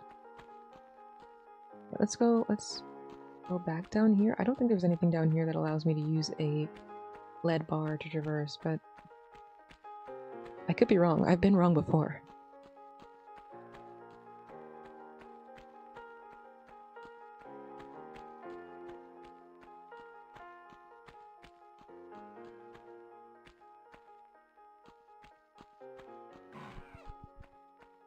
I have this area back here, right? But it was just a spooky surprise with some ammo. There's the area on the top of that area that I'm trying to traverse right now. There's all of this stuff back here, which is just like a series of pathways. No doors, no levers, no puzzles. The sounds of a million bats from someplace terrifying and far away. And straight up darkness. Beautiful.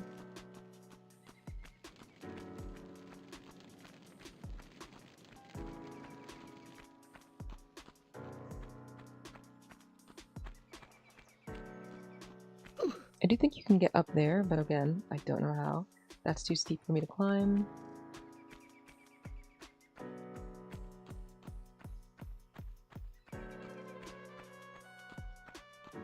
Alright, this one's a nicer track.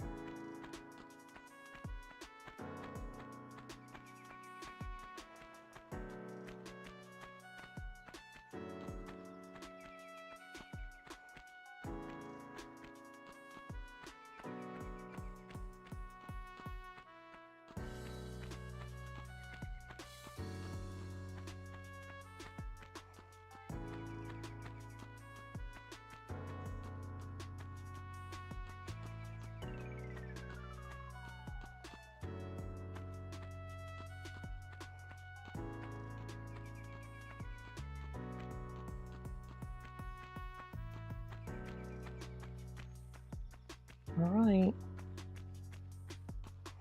IDK, we're gonna check the walkthrough. It's not illegal.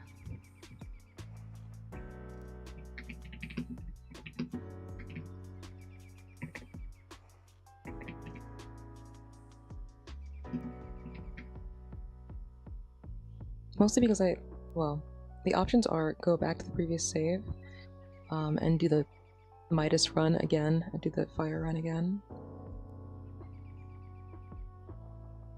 To see if there's something else over there. I don't know if I can get through without catching on fire, and there's no way to, you know, stop being on fire without jumping in the water, so...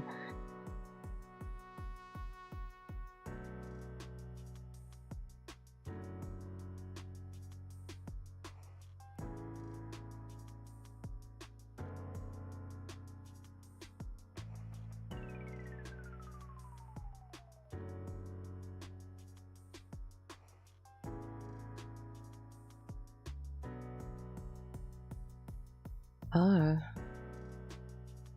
Okay, well, it's just for a secret, but who cares? Go past the pool where you shot the crocodile. At the east end of the passage, there are some...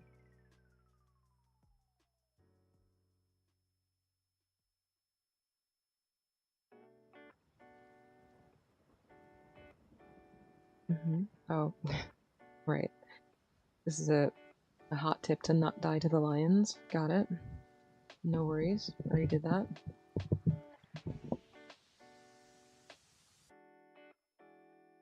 God, they have it down to like squares on the ground that trigger enemies to attack you. Understandable, I mean the game's been out for a while, but Jesus.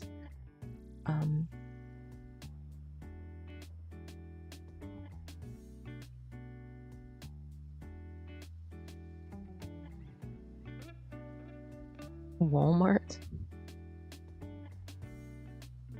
Okay, so the secret in the garden is dangerous, apparently.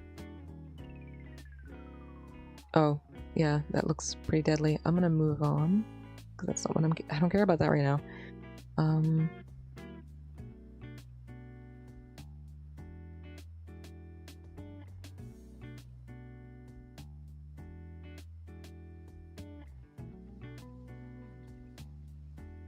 Past the pool and up the stairs. Right, so this room. Yeah?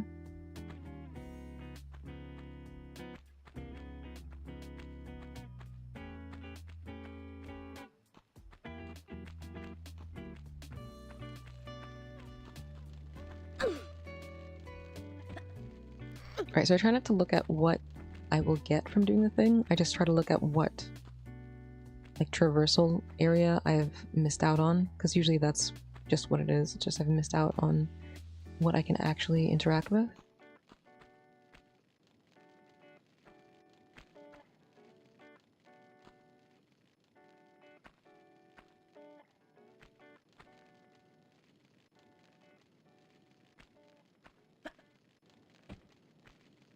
And in this case, I think it's climbing on top of these things.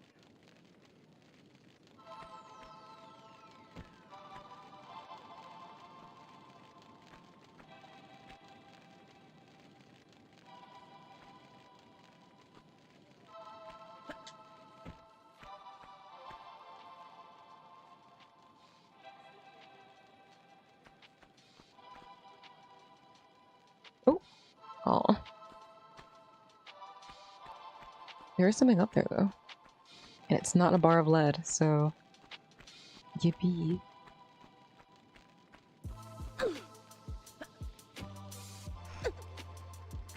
This might be how we get into that, like, little walled-off area. Right, I'm gonna...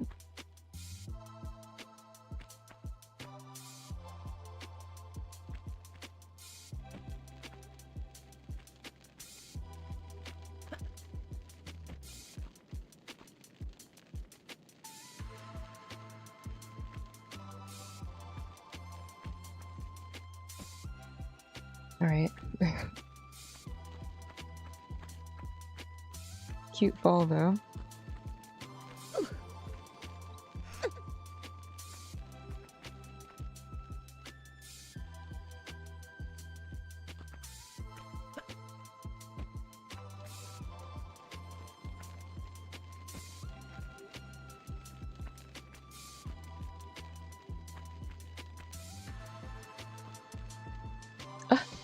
Why would you fall?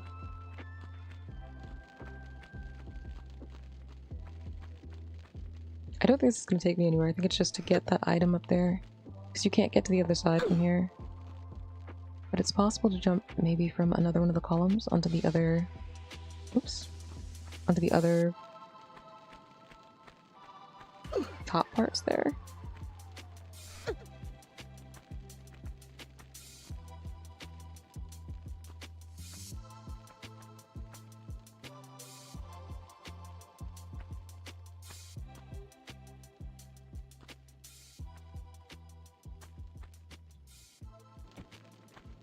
Oh, what was that?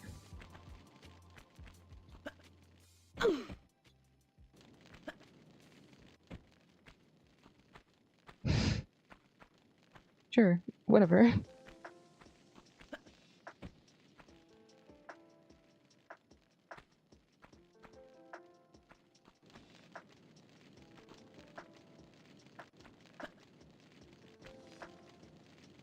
Like, I take my finger off the button and she's still running. I just don't understand. I don't understand you. Miss Croft.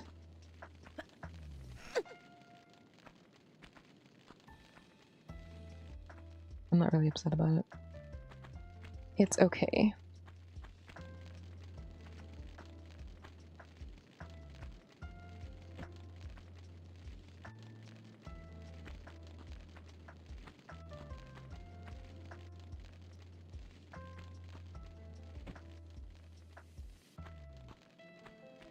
We were doing so well with the jumps too. Well, relative to what, I guess.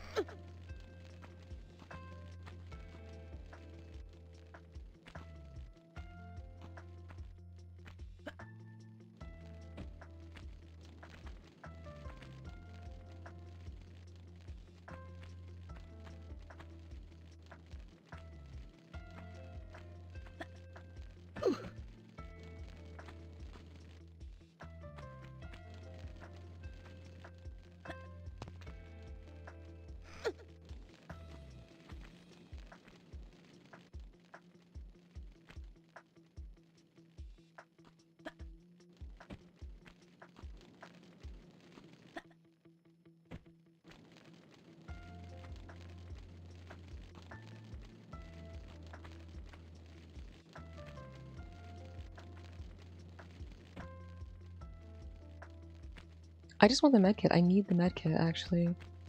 Because I caught on fire. Like, there's really not... I don't care about the bullets, but I need the medkit.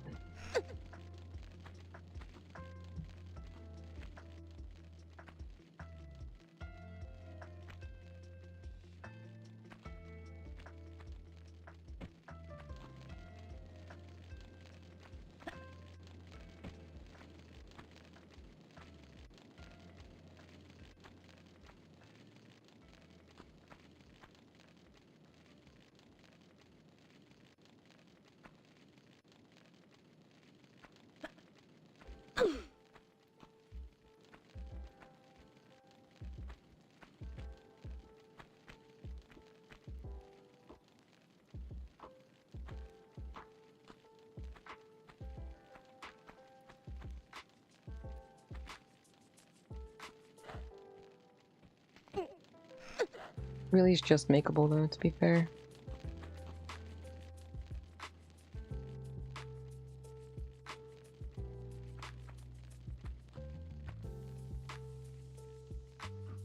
Go down the stairs, throw this... Wait.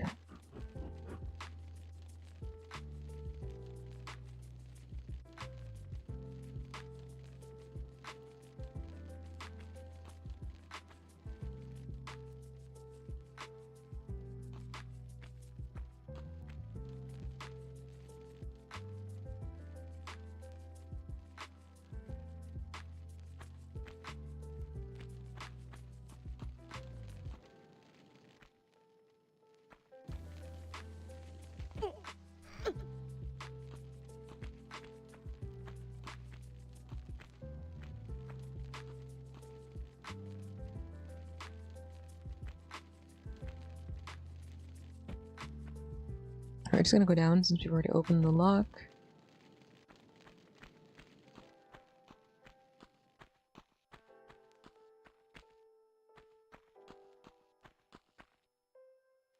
corner bug. Oh, from the roof with the switches. I was like, how am I supposed to get over there? It's a bug that I, of course, would not know about. And I need it since we used it to not die to the fire.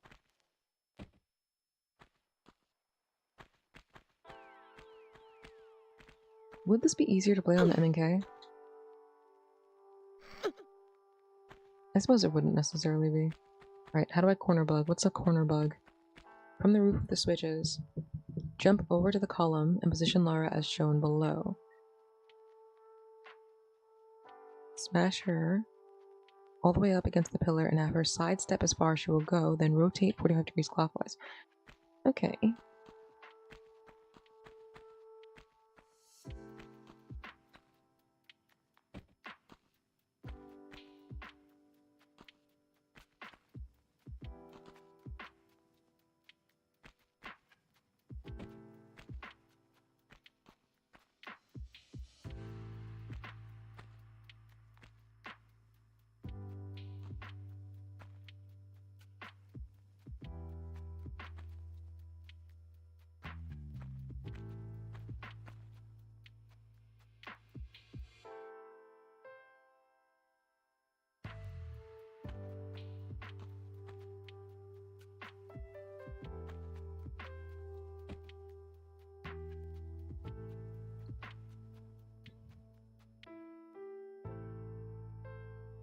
Okay. Wait, hold on. Smash her against the pillar. Hold on.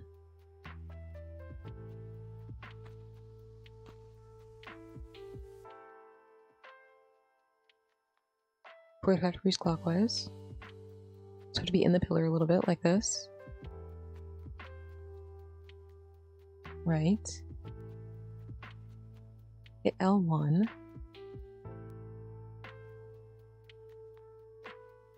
I think I unsmashed her though. She's not in the pillar anymore.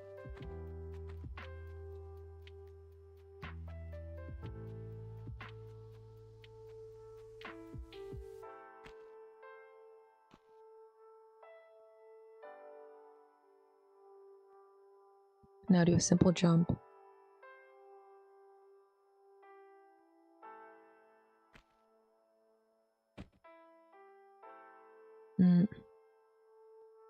A simple jump?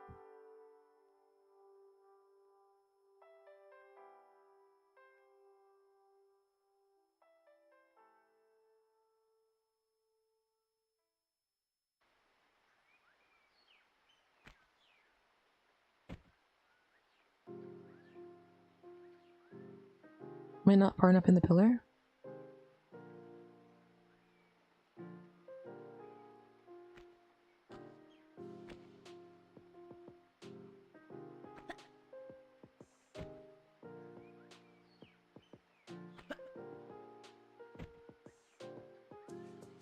Imagine keeping the corner bug in and it doesn't work anymore. Bug the corner!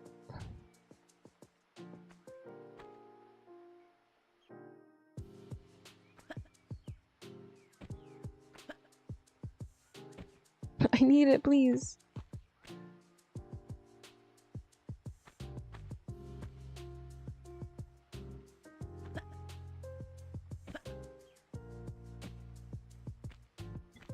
Like, we're kind of in it, but not... We're in the wall, which I think is kind of how it operates.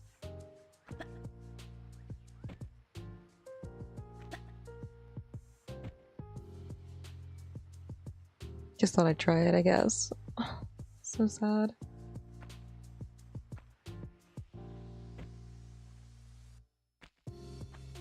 Alright. Tragic. I think maybe it works best if you are on PC or something.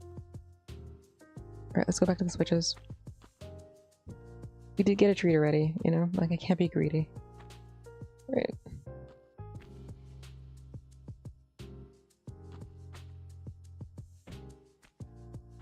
Mustn't be greedy.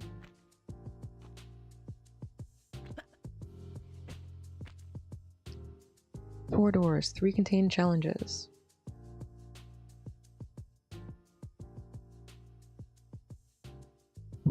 Oh. Well, no, actually.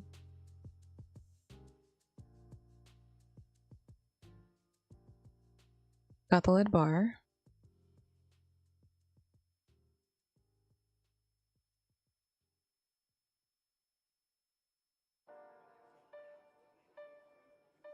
Oh, it's just a puzzle. Alright. Just have to guess which ones go up and which ones go down, because there's 5 of them and only 4 doors. I do wonder how long it would take someone to figure this out, though.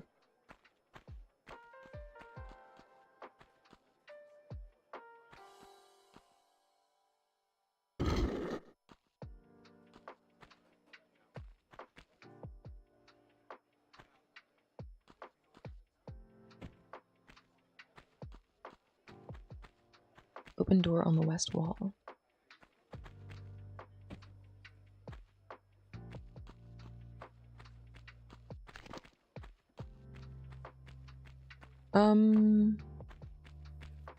Right, I see what you've done here. What do you want me to do about it?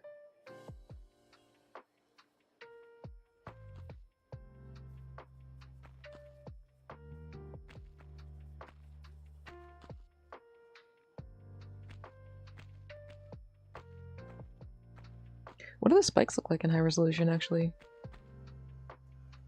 Oh. Yeah, okay. So, like, they're like bone spikes or something. Love it.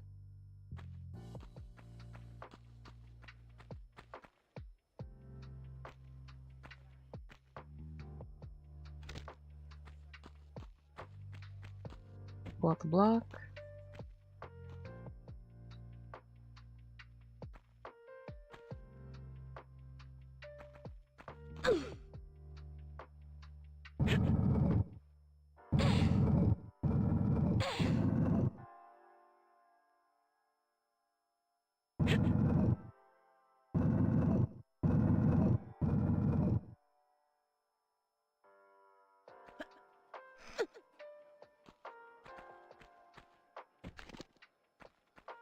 Oh.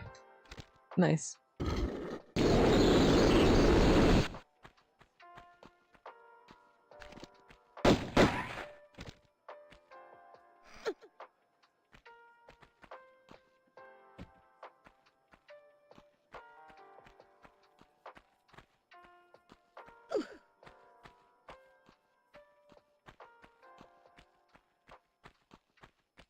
I see.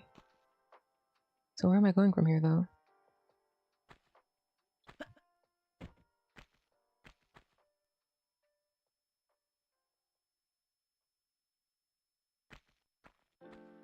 I see.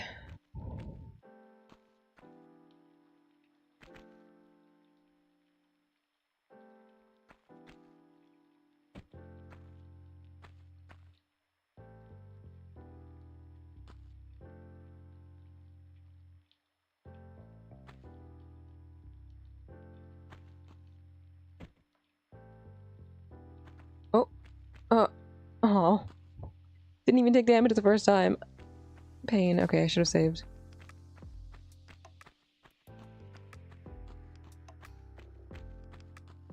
They actually gave me a reprieve and then I stepped into the spikes. Oh.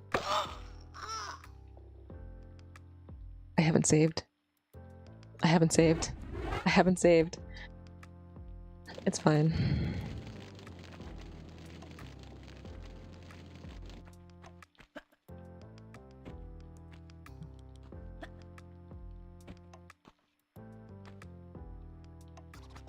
Definitely catching on fire. Like right now. Oh, that's so painful. It sucks so bad. No one to blame but myself, though. Like, I saw the damage and I was like, oh, well, you know, it'll be fine. It'll be fine.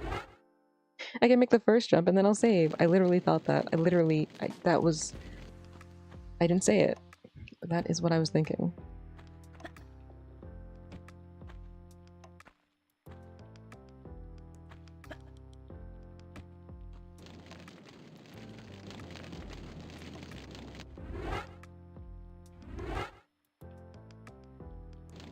The first jump's easy.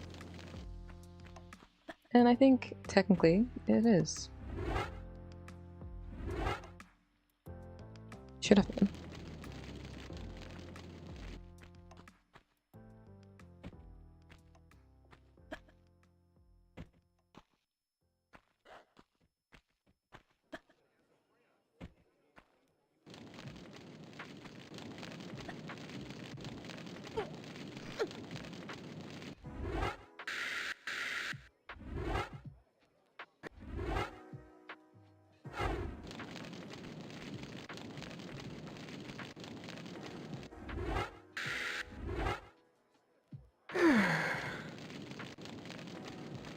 Right, miss.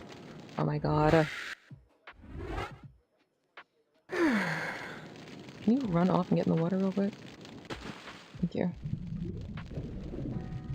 You did even worse than last time. How? It's because I caught on fire sooner.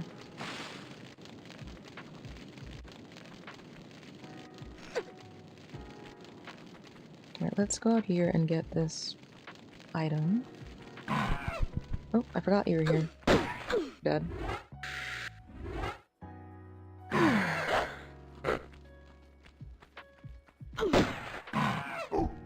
Jump.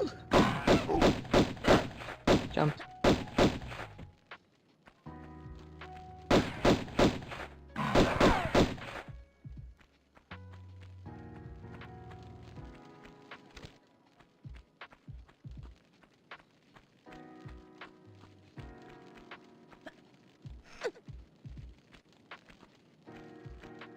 I'm kind of glad that I gave up early on knowing exactly how to traverse the next area.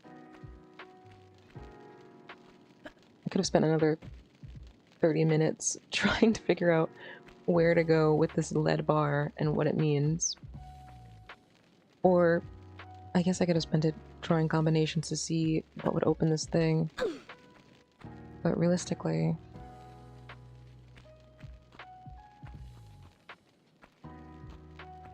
I have no idea how long it would take me to come up with the combinations required.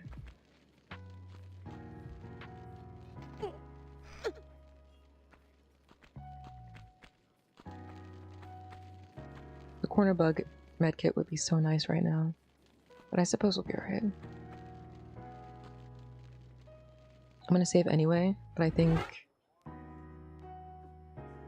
think what I'll probably do is off stream.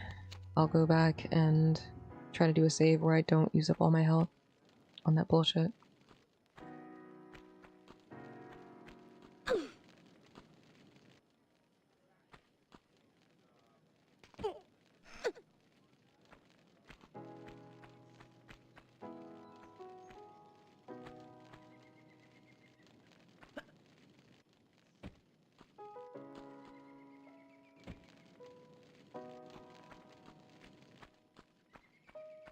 Hello? Ooh. What the fuck?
Not.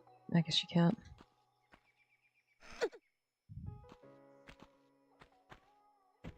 I do appreciate that the new Tomb Raiders, which I have played on stream before, I might play them again since there's no record of that having happened. Don't feel like, I don't think, at least I don't believe that you would play the original ones and then come back to this and be like, ah, like it's so much worse, it's so terrible. It feels like a different game. It feels like it's doing something completely different, for better or worse. I have to go all the way around the room here. In the same way that Marathon feels different, fundamentally. Which one got disconnected? I don't know, because it reconnected automatically. It might have been YouTube, let's see. No, it was Twitch. Alright, Twitch is... alright. Twitch is doing silly things. Not sure why.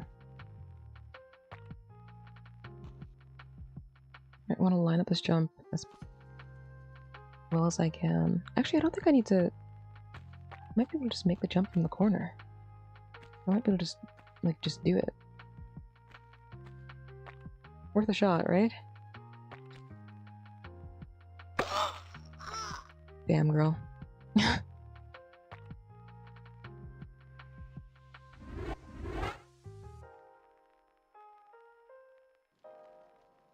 I mean, I did think.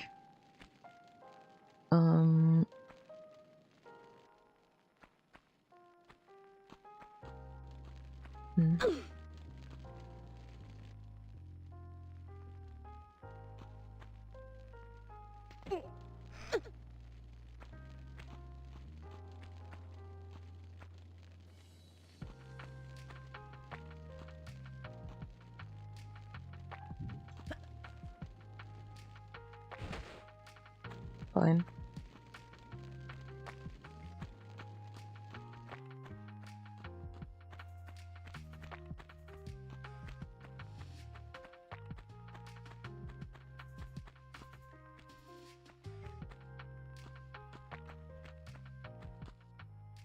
You know what's fucked up? I'm still thinking about, like, the Arabic lesson. Like, I'm still thinking about the characters. I'm like, I need to know, like, does the double line mean that the next vowel has an N at the end?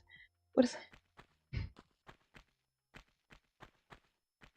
What's up with the S character? How does that work? Why does Salam has, like... Why is it Ma'a Salam, but it's like... What is the M? What's the extra thing on the bottom of the M? Why is there an A and an L at the beginning? And then the S? I have so many questions, none of which are answered by my lack of understanding of Arabic. Anyway.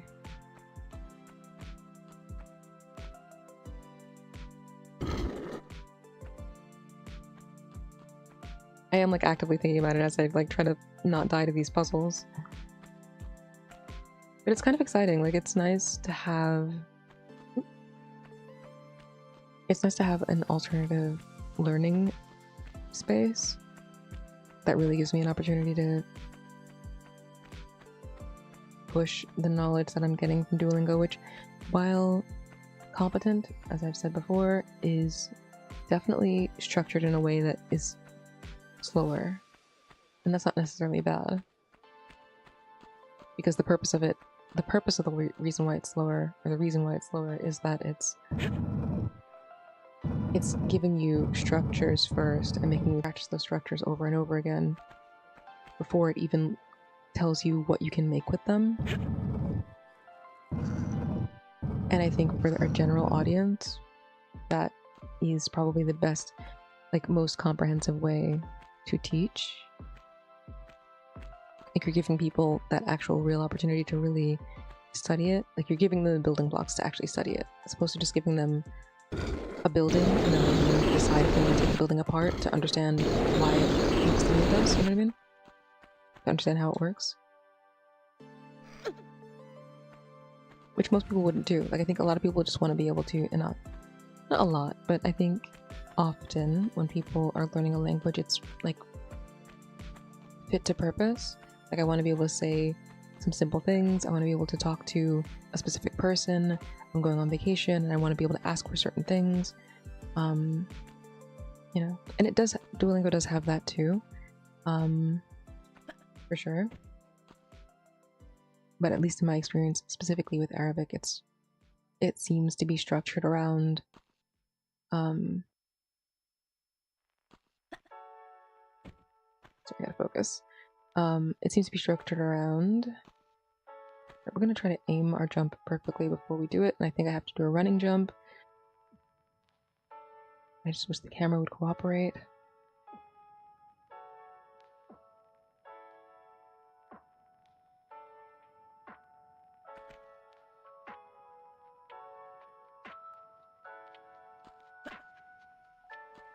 No! Laura, you fucking fool! No!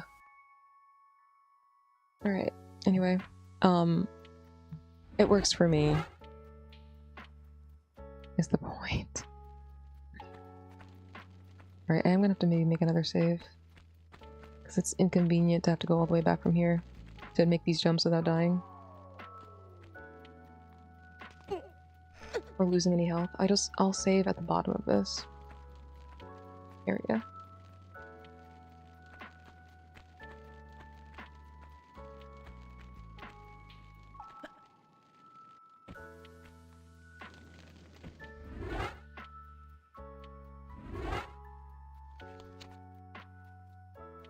Yeah, save over that one.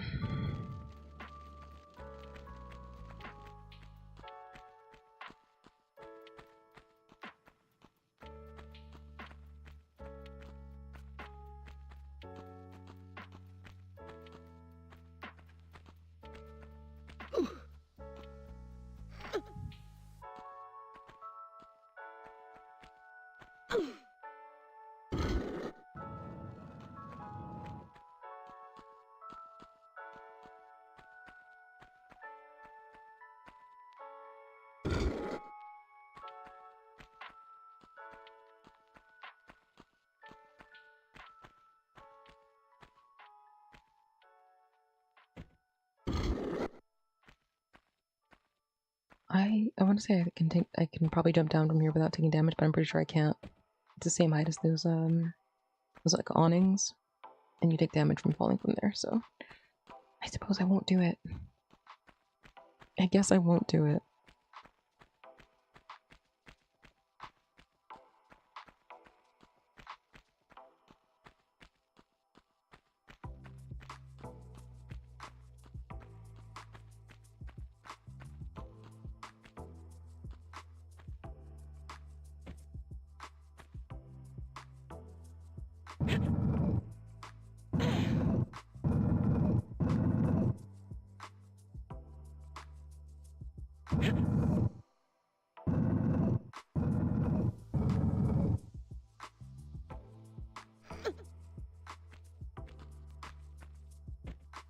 I'm so sad we couldn't do the corner bug. I'm probably just doing it wrong. I really would have liked that health pack. I really would have liked that health pack, I'll be honest. I would have loved that health pack, actually. It would have made my day. Anyway.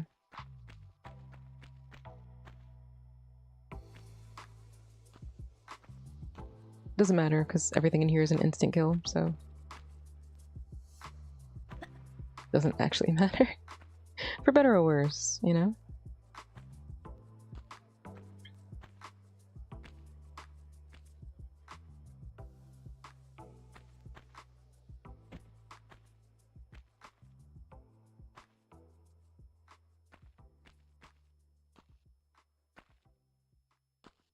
We're going to switch to the other mode. To target, to aim it, since it'll let me get closer.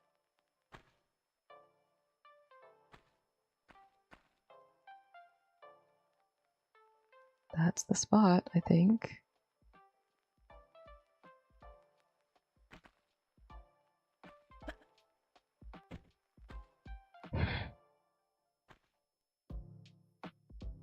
For the sake of my mental health, We're just gonna we're gonna save here.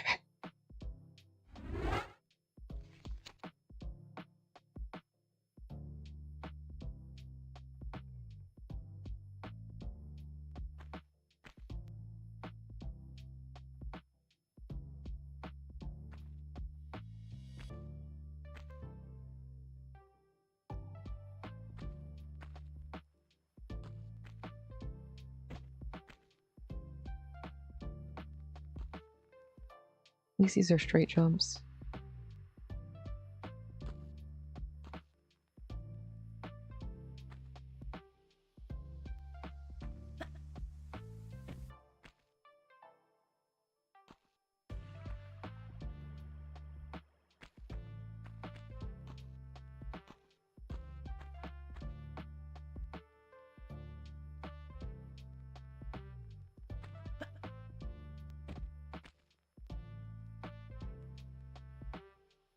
No, I think this has to be a simple jump because it's the ceiling's low. Please don't disappoint me. Oh my god. No!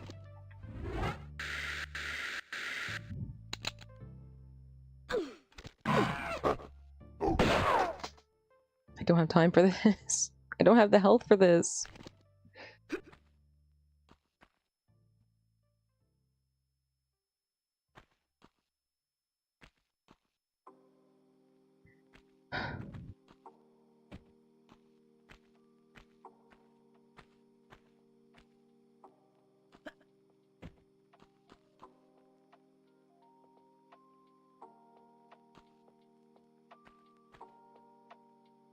Right, I just want to make sure I get off of here safely, so I'm going to do a running jump.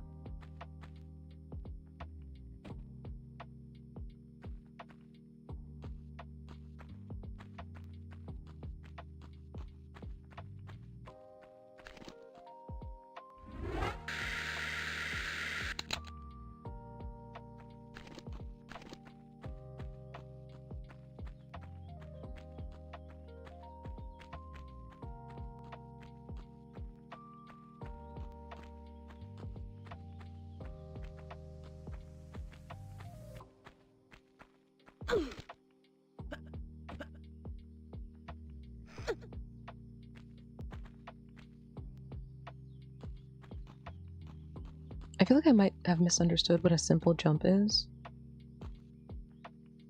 But the only other kind of jump is when you're right in front of something and you press X.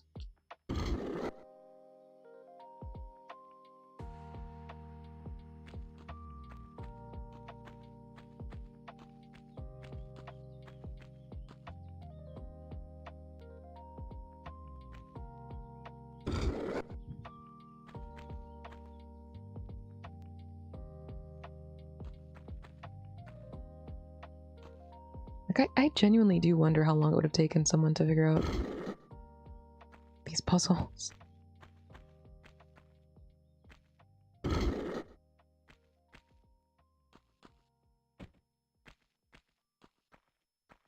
I didn't even try, to be fair. Like, I did not even try.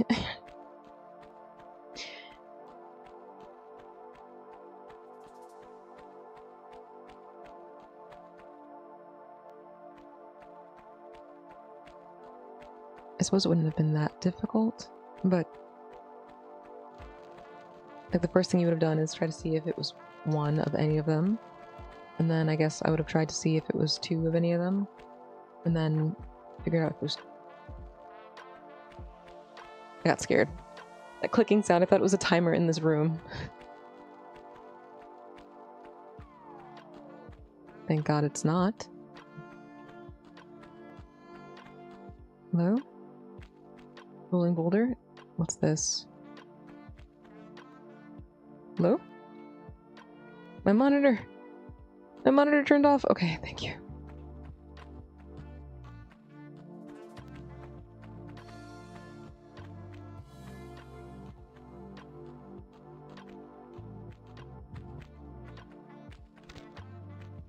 We'll go up first.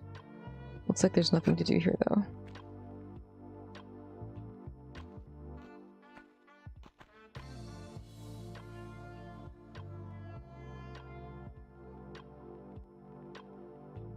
Yeah, why am I here? What would this be for? I guess after I do something downstairs, that platform comes down.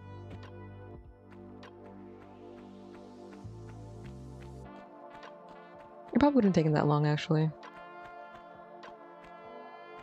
But I didn't feel like waiting, so walkthrough it is.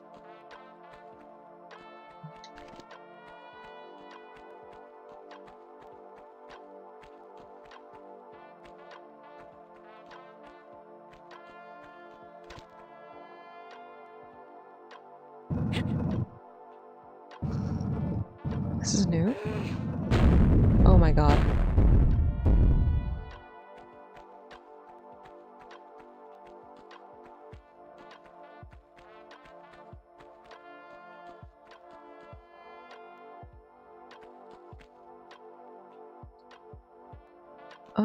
Alright. What is that, sand?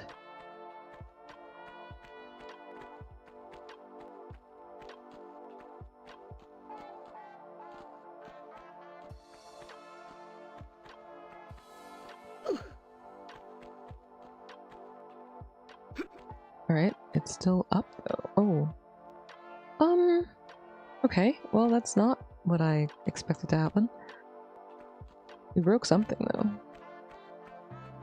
Definitely fucked something up.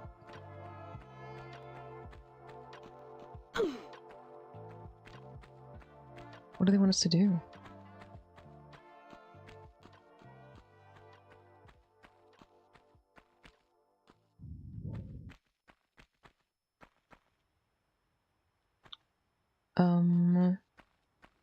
Right, so that's knocked out. I think I have to jump. I was supposed to jump onto that platform because I can't run up here, I think. Yeah, too steep. Maybe I can cheat it?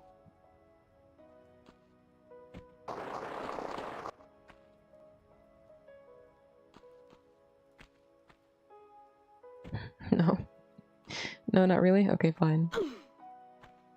I just thought, I thought it'd be cool to not do this way.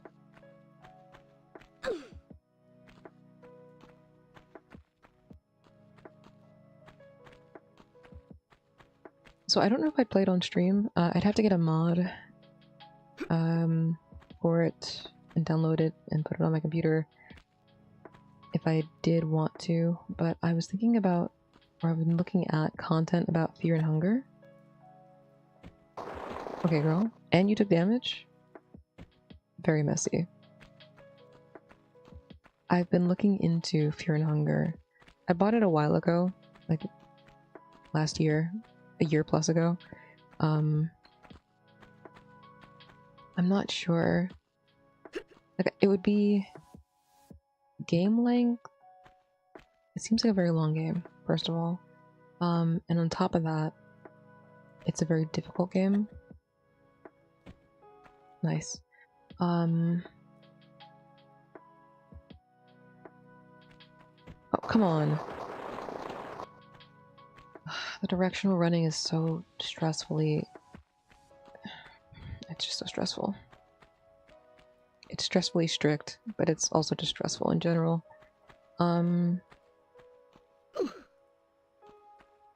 Like it's a... You have saves, but there is permadeath. It's a bit... I know it's kind of a... It's a bit edgy. There's like libs getting chopped off, and there's, you know... You can like sacrifice people in your party to grow your limbs back kind of thing, and... Alright, girl.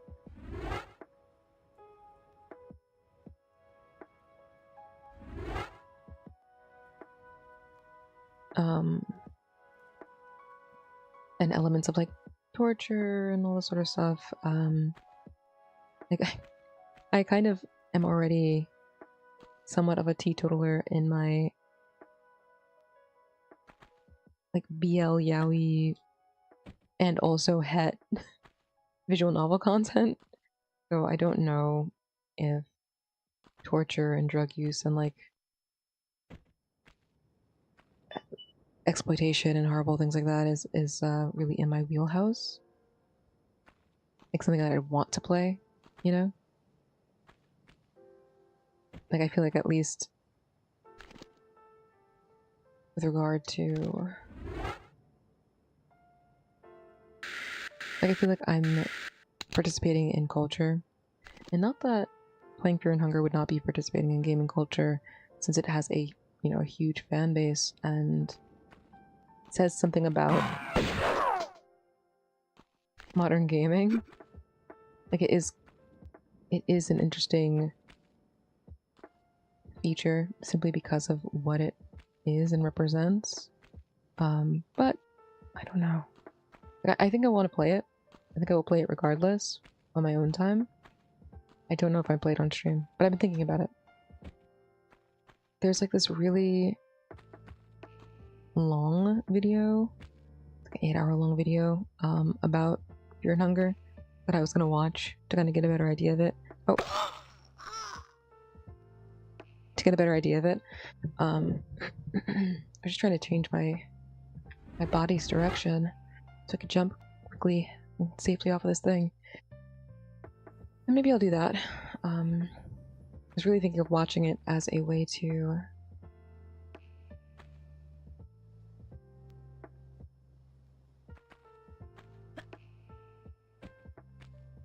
I was thinking about watching it as a way to understand more about the game before playing it.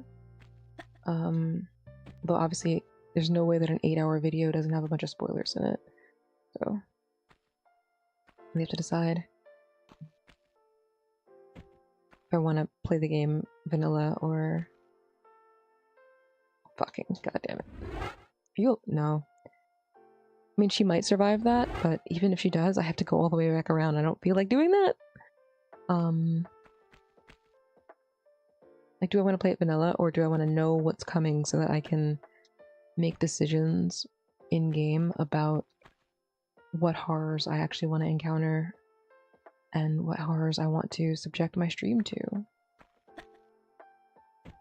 Or I'm willing to, since I think objectively there is not a way to get through Fear and Hunger without experiencing horror. What?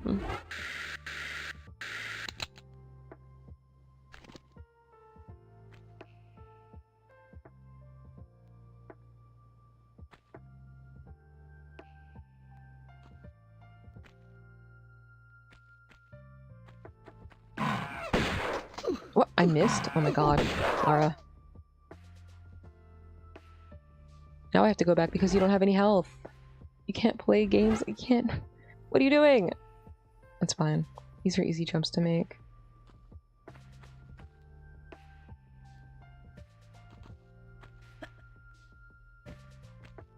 I could also, perhaps, play Fear and Hunger 2, since it seems to be a little bit less... A lot of the elements from Fear and Hunger 1 that are potentially objectionable don't appear in Fear and Hunger 2. Like, I don't think there's any... You can't sacrifice children to get your limbs back. Some of the more intense horror elements are not present. There's definitely some weird stuff, though.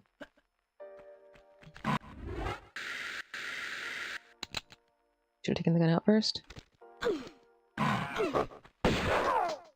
And we're dead. Lara.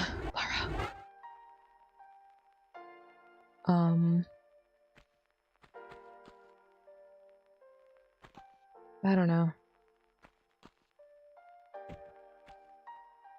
For another controversial game that I'm thinking about playing, I haven't played Disco Elysium on stream. I started it, but I never got to finish it. I just didn't have an opportunity to really play it all the way. It's a long game, and so I wasn't able to make time for it. Especially considering kind of the stuff that was going on at the time for me. Really just wouldn't have been ideal.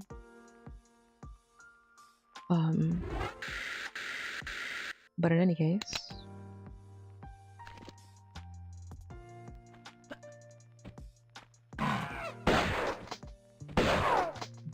Still wasted ammo, but whatever. Can't have everything.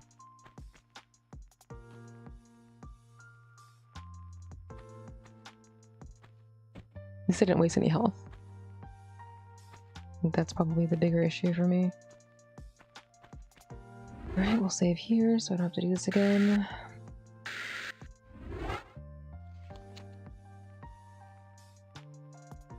But I'm considering playing Zero Parades.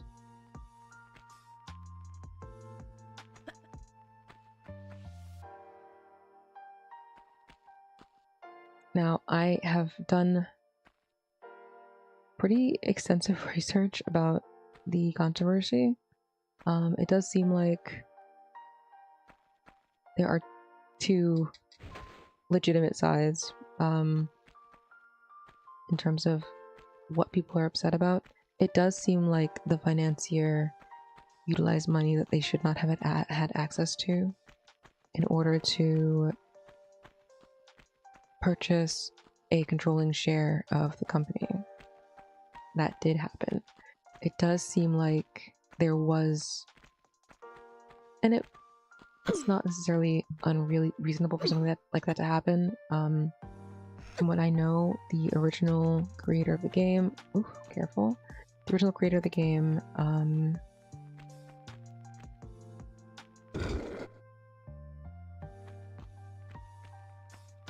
made the IP when he was very young.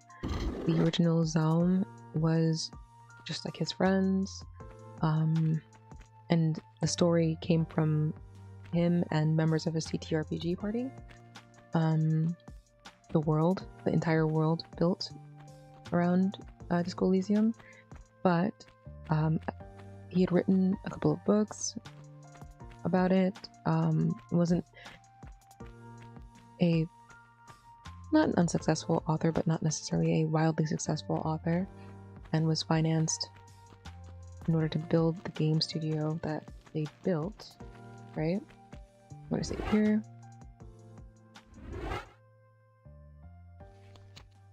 But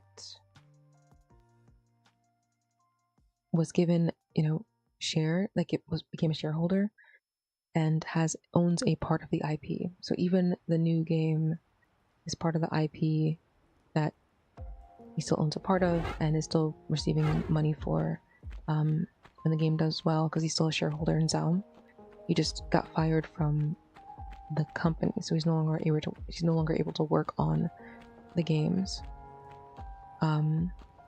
It seems like there's a lot of internal strife, and there are people who stayed with Zaum after the creator left, but felt like they were forced out afterward, and the culture became kind of stressful because there was, I think, maybe a schism within the...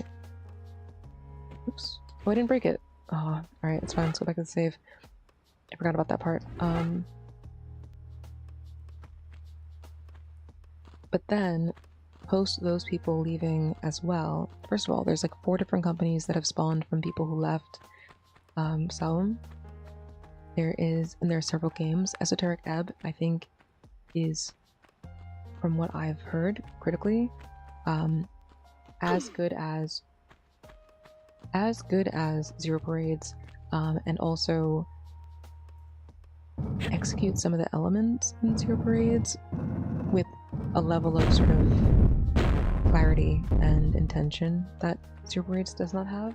But the Zero Parades story is actually still very strong, and the new gameplay elements in Zero Parades are worthwhile additions to the structure of Disco Elysium, while also having a completely different character and a functionally different story, because the character is a spy, so it focuses on espionage, sort of the bureaucratic failures of espionage, as opposed to the bureaucratic failures of police work. And I think it sounds interesting.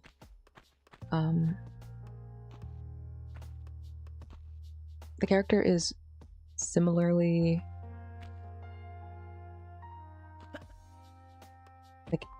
negatively impacted by their work, and has a bunch of issues. But part of the way that you mitigate those issues is, let's see what this jump is through this, it's not competency, what is it? Conditioning. It's like a conditioning gameplay element where you decide something that you want. Like essentially you decide something that you want for yourself, something that you are going to continue to execute as part of your self-concept. And if you betray that self-concept, you are penalized for it.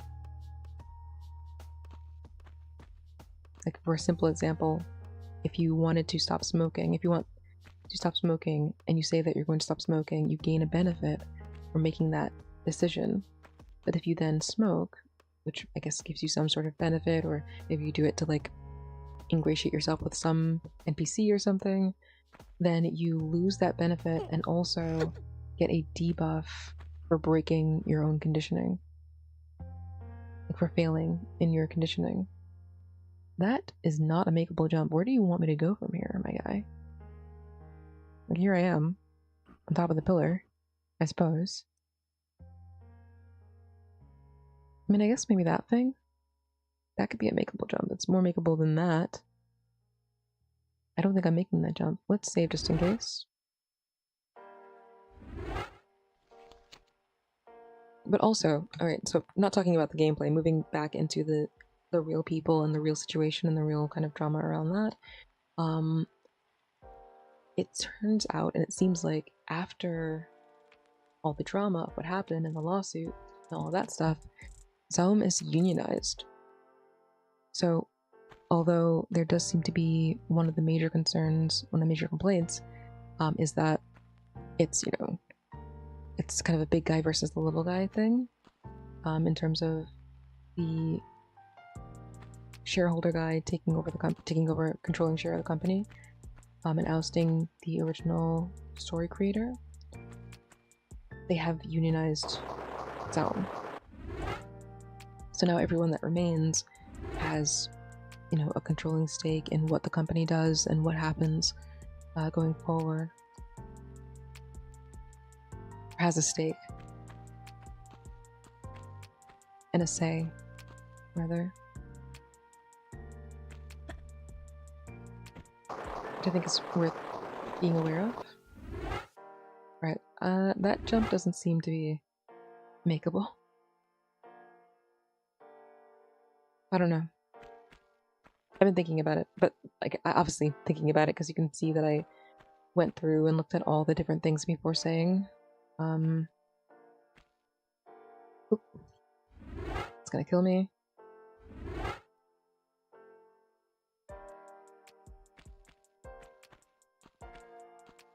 Like I can definitely see how one of the things that people said is that it seemed like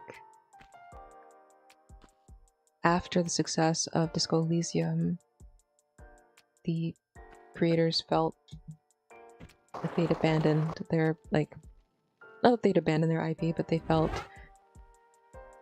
that they deserved to have more of a say in what was being done with the IP because they created something so successful, which is totally valid. But if it negatively impacted the way that they behave towards their fellow co-workers and the other people who, at the end of the day, were integral in creating the game, I suppose it makes sense. It is not an illogical decision to not have them able to still work on the game, which is really all that's the primary thing that was taken away, is that they're not able to work with the studio anymore. They're not able to work on further intellectual property or development for the world or anything else involved in it, even though they still have control and will benefit from the IP itself. Can we make this jump, or are you just gonna piss me off? I know the answer, but I'm asking anyway. We're just walking off the edge? Come on now.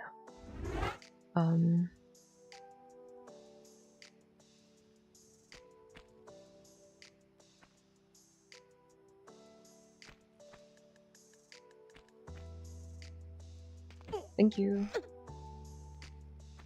Nice job, Lara. That's exactly what I wanted. Alright,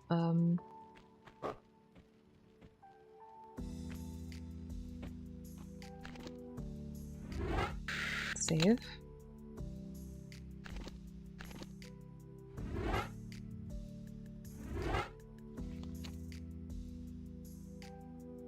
Excuse me.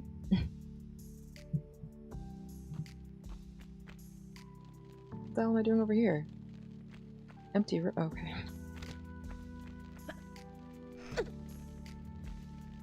Yeah, I've been thinking about it. It seems like an interesting game.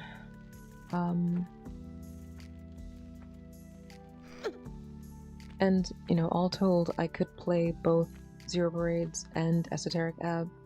Oh. That's a fall that will kill me. Alright, good to know. And, everybody's here. The gang's all here.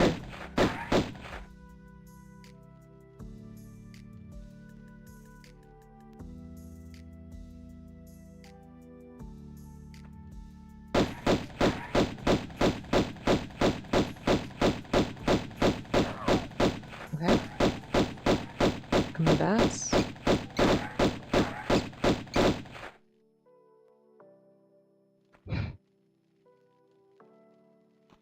I can't afford to pop around. I really don't have... Alright, so apparently this goes all the way around towards the back and then comes out on the other side. Confirmed? There's a crocodile in the fucking pool. The gang really is all here. This is crazy. Alright, now you gotta get out of the pool.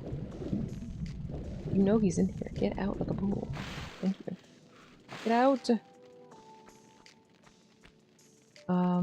I don't know where the crocodile went though. I'm kind of scared. But yeah, we could play both. There's another one that's not released yet called Hope Something Something by another group of people from Disco Elysium. It's definitely more like Esoteric Ebb feels very different visually, at least, from Disco Elysium. The Hope one looks very, very similar stylistically to Disco Elysium. This is actually his house. Like, I'm a dickhead here, clearly. Can I shoot you from... Oh, there's two of them. Well, this won't do at all. Okay, that's one.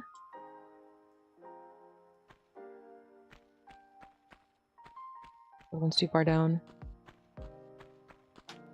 I think I have to go down there. I do have to go down there.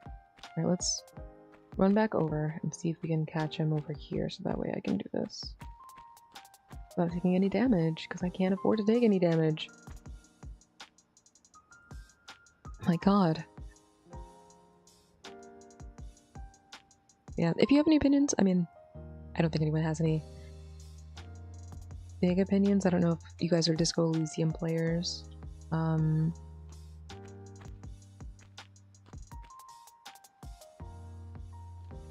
Where's the crocodile, please? Come back.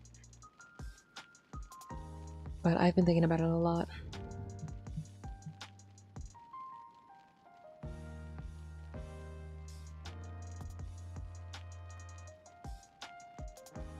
Because now I think actually it would be more,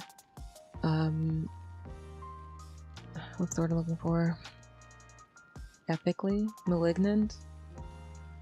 Malevolent to play Disco Elysium, knowing that the major dispute is over that IP. Where's the other crocodile? Come back so I can fight you. Don't you sense my presence? Yes, you do. Okay, gotta go.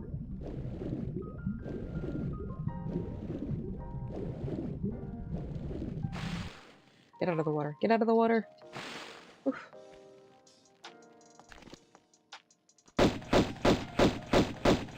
Okay.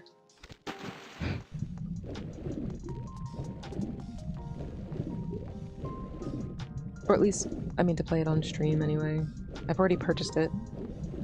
You know what I mean? Bought it long ago. Let's get oxygen before I... Actually, it's fine.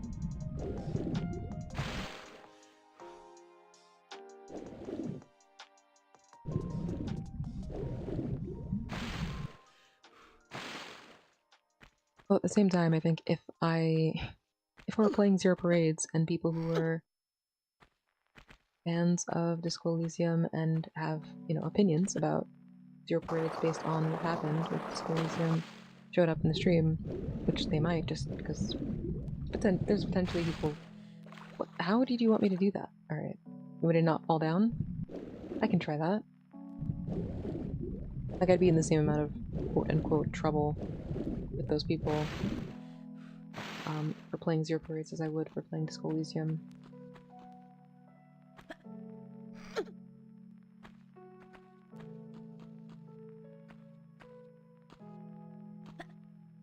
At least I can't die in here. Could be worse.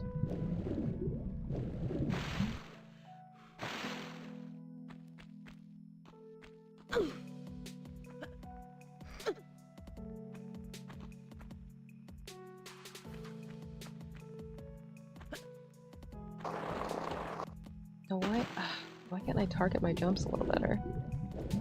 I really need that health back, like, bad. Even though it's the only fucking thing in here. Why am I here? There's no lead bar in here. Okay, let's kind of map these jumps out a little bit.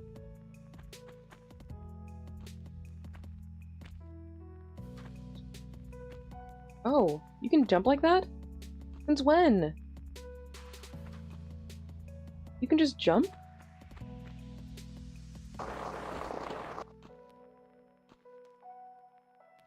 Whatever. Give me my shit. I'm leaving.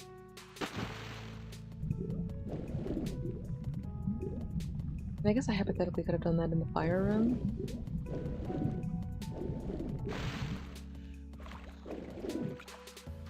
Alright, so what am I supposed to do from here? I think if I jump down, I'll kill myself. I'm pretty sure that fall will kill me. I'll take a look though. Oh, this is the area on top of that thing. Oh! Okay, well, I made it up here, I guess. There is still also that area. I don't know if... I don't think I can... It's... First of all, the fall will kill me. Second of all, I think the fall from here to there will still kill me. If I wanted to fall onto this secondary platform. But you know what? Let's save. And try it anyway.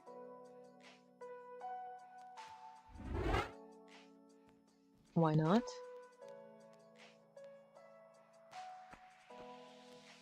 Doing like an angular walk here. Oop. Yeah. Well, I guessed it, and I was right.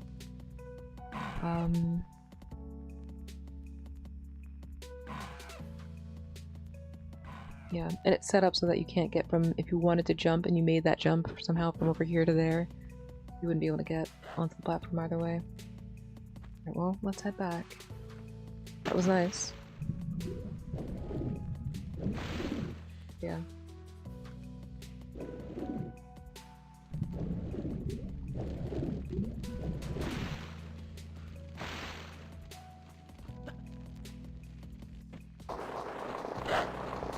Oh!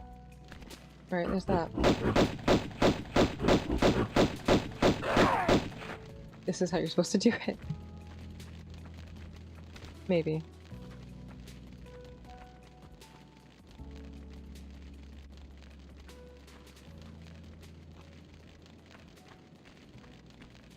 A lot of the times, the even lighting in this version of the game is, I don't want to say boring, but it's not as interesting as the lighting in here. But I think, although this does have, there's a moodiness to how dark the catacombs are here, I do think there's like a stylized nature to the light in this section, in this specific area that I do like.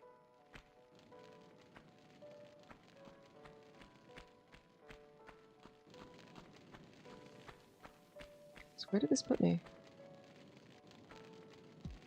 I see. Okay, so there's another area, but I have to jump to get it.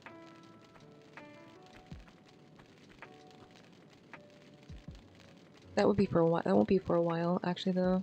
Even if I were to play it.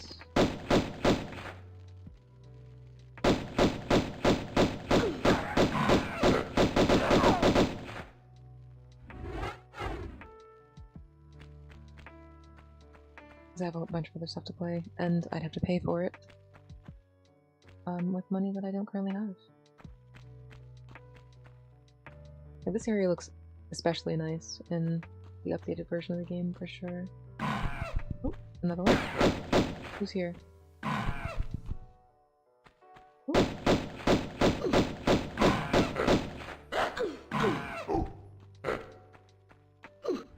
Oopsie. Roll. Don't fall off. Ah, damn you. Well, he died gracefully, at least.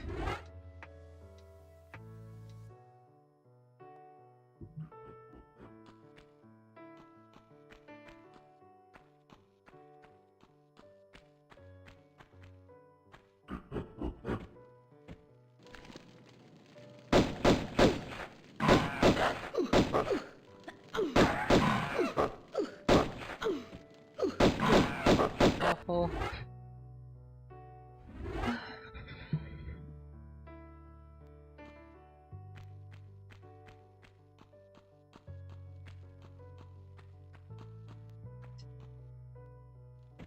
Oh, what's this?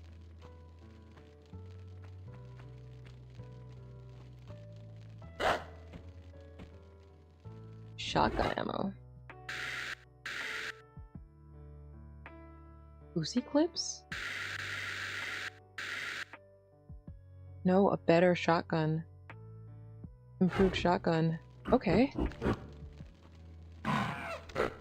Or is it an improved shotgun, or is it just the different model for the shotgun? It's just a different model. Okay.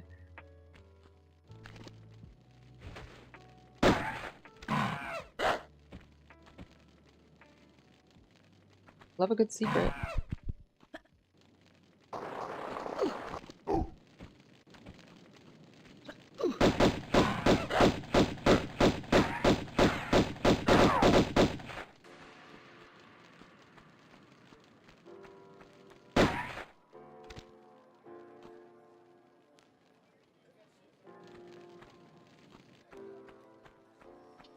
We did explore down here, but I was talking, so I don't remember if we found anything or not.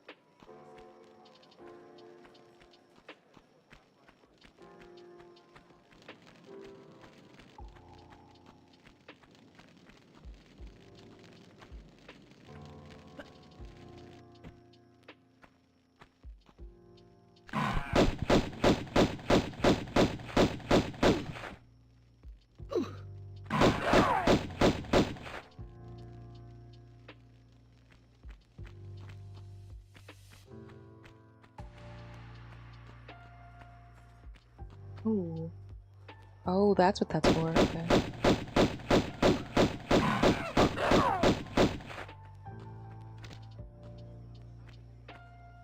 Okay, let's see if there's anything in this corner.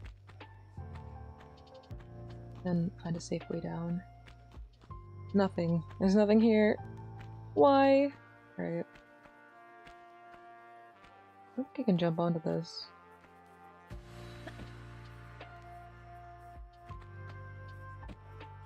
Can't. How am I meant to get to that side then? I guess I'm just supposed to jump to that thing? Kinda risky. Might be worth it.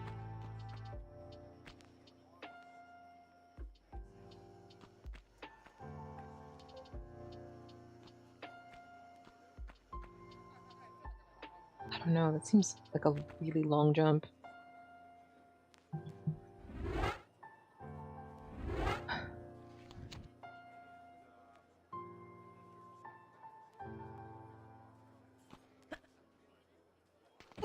Mind.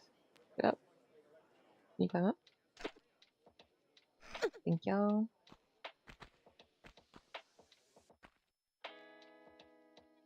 Alright, so here's the question. How do I... think there's a way to like lower yourself onto the... I don't know. Oh, alright. Oof. Well, I'm glad I saved.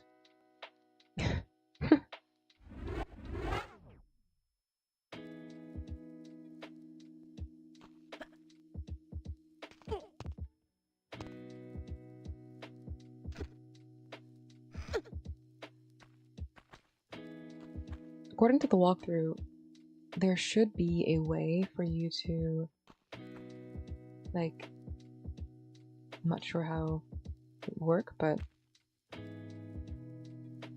lower yourself onto...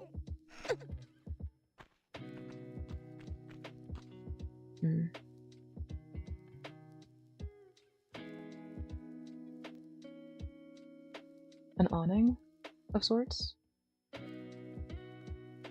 How would I get down from here? Oh, I guess I have to just jump back again, actually. And crawl over. Hopefully.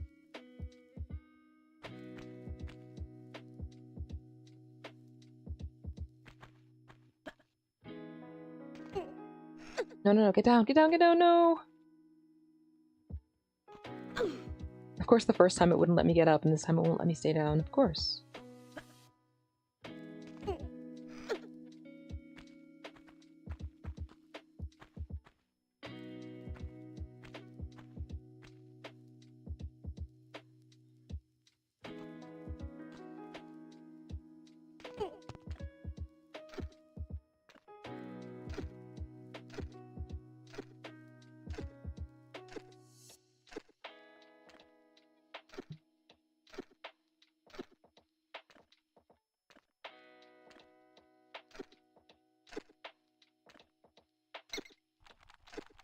I hear bats.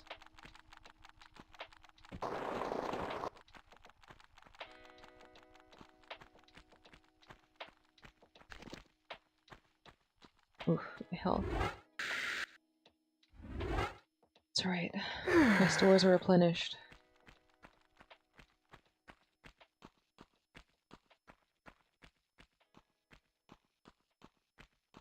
Should I take a break? Yes, I will.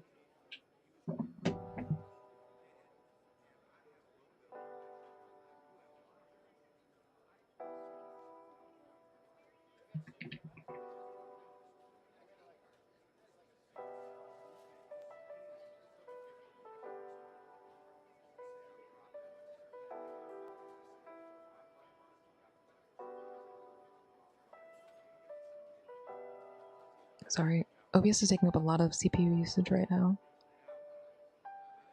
I'm not sure why. I'm sure it's fine. Nothing to worry about. Enjoy your ads.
Okay, I decided to get food, which means we're gonna get to watch more of that in Studios video because I need to play something while I'm eating.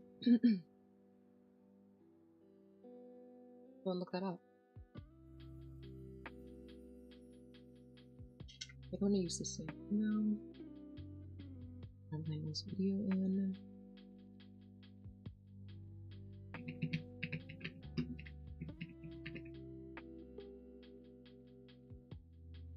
I think we stopped at the. I think the line we stopped on was doesn't follow or whatever. Let's see what on up.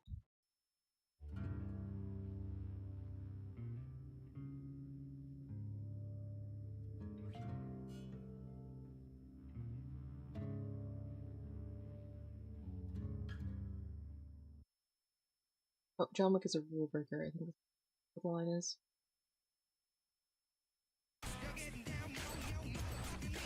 It is the only act of true agency in the entire film. What have you done?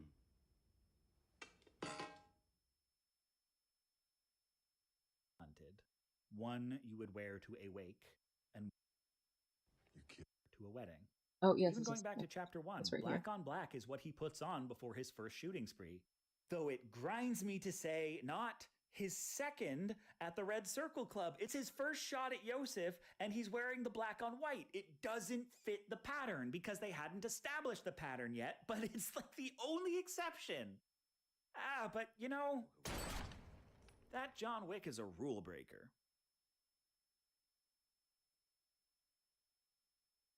You killed my ward. Someone I was close to. I understand if you're upset. And I know it might feel personal. An eye for an eye, John. You know how it goes. But what kind of man would I be if I didn't avenge my sister's murder? I have no choice. You dishonor the mark, you die. You kill the hold of the mark, you die. You run, you die. The plot of Chapter 2, if everyone does what they're supposed to, everyone follows the rules, the plot of Chapter 2 is foretold from the opening scene. Really is foretold from the inciting incident of the previous movie. John has to become an assassin again, has to honor the marker, has to kill Gianna, Cassian has to take revenge, and Santino has to open a contract. John chases Santino across half of Manhattan, from the new museum to the Continental, where Santino holes up, protected by the rule that no business may be done on hotel grounds. And when John, in defiance of those rules, shoots him in his smug fucking face.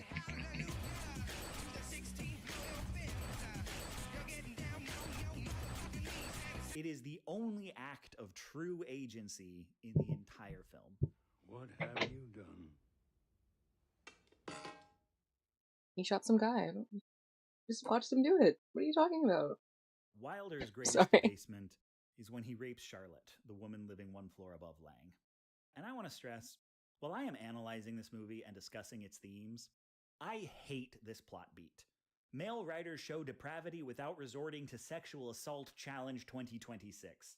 The Penthouse's problem with Wilder is not that he's a rapist, it's... No, he's raping people he's not supposed to. And to top it all, Mercer here says he actually shat in his attaché case. It would not be a problem for them if someone from the Penthouse raped Charlotte, and it would not be a problem if Wilder raped someone of his own station. The film's position is that civilization does not reduce violence. It merely directs it downward. That's what it's for. Everyone in the high-rise is breaking the official rules, but respecting the unspoken ones, robbing and beating only their peers and inferiors. Wilder is a foil for Lang because Lang has spent his upwardly mobile life moving against this flow in the gradual, incremental way you're supposed to, driven home rather bluntly by his repeated use of a rowing machine. And it's something he finds he's not altogether good at and does not enjoy. But it takes a certain determination to row against the current. He respects Wilder for rejecting authority in ways he never could. Wilder is a threat because his violence moves up. Curtis is a threat because his violence moves forward. John becomes a threat when his violence moves outward. Lang is asked to lobotomize Wilder to restore violence to its traditional downward flow, and Lang's refusal is a rejection of civility and an embrace of omnidirectional brutalism. Violence should belong to everyone and move in every direction. If John Wick Chapter 2 is a one last job movie, Chapter 3 is a man on the run film. It opens on the immediate aftermath of John's excommunicado, and all of Acts 1 and 2 are John fighting his way through every assassin on the planet en route to the one man who can grant him clemency. He is pursued primarily by the Adjudicator, sent by the table to mop up the previous film's events, and to punish John and everyone who aided him. And at the end of his quest, John meets the Elder, the one who sits above the table, the only person who can overrule the excommunicado. In the next film, we will meet the Marquis, a man invested with the table's power to hunt and kill John, and the Harbinger, a man sent by the table to settle disputes. In this series, Winston gets a lot of phone calls announcing, "Sir, a proper noun has arrived." What stands out is none of these people sit on the table itself. One sits above, the rest serve below. They are its representatives. We meet Gianna on the day she is to take her place on the table, but John kills her. He kills Santino on his coronation as well. Unlike Wilford in the engine car or Royal in his penthouse, the table itself never shows its face. The assassin world is full of tokens and talismans that, in theory, represent relationships. Debts of gratitude, oaths of allegiance, favors owed, and promises kept. In practice, these are used to replace the relationships. They are regulated by the High Table, who can declare which asks are mandatory and which relationships are void. In Chapter 3, John carries two with him, a ticket and a marker. One entitling him to passage from the Ruska Roma, and the other a favor from his friend Sophia. Each of these is met with the same response. You're excommunicado, John. And that marker doesn't mean shit. Do you think your ticket is valid? You forget that the Ruska Roma is bound by the High Table, and the High Table stands above all? And each time he meets this resistance, John insists that the relationships themselves, the deeds the tokens represent, matter more than the tokens. Yati job, Belarusi. Sirta istvaibo plemini. Titos nomini pamuch. This is your blood. Your bond. When you needed help, I was there. If John did something for you, then you owe him, whether a governing body agrees or not. The table can invalidate the marker, but they cannot erase the deed. Sophia's daughter is alive because of John. And the table can invalidate his ticket, but John is still a child of the Ruska Roma. You cannot litigate family. By the same shorthand that declares the marker means honor and therefore any favor is honorable, the table claims the signifier and signified are one and the same, and whoever controls the symbol controls its meaning. That if someone does you wrong, but the rules disagree, no, they didn't. John's existence as a man who defied the rules because they bade him either suffer injustice or die refutes this.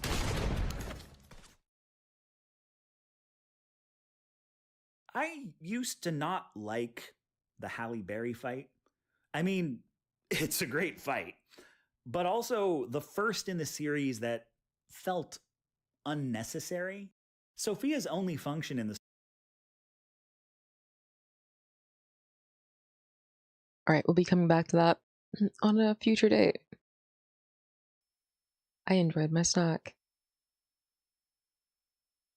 if anyone was curious. All right.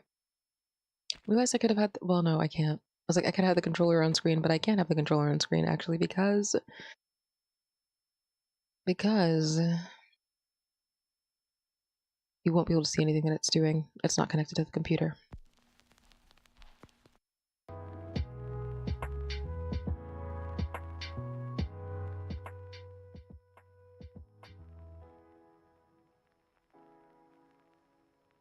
Alright. Back to the main room.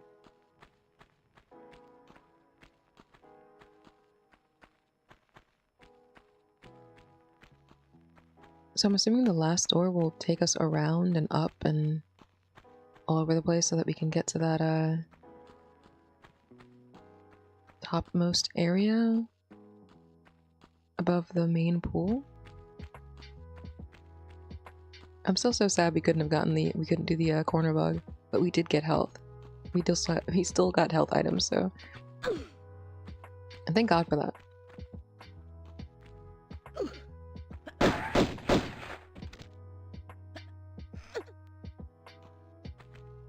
Alright, what's the sequence for this?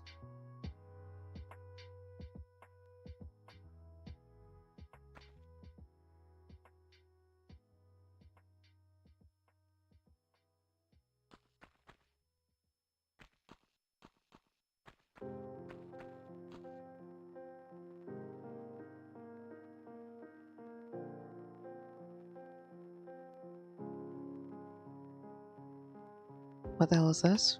Wait, did I fuck up?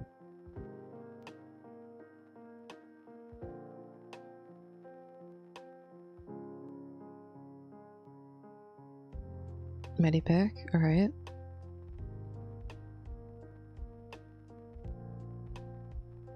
Trigger 2 bats, but they didn't catch me.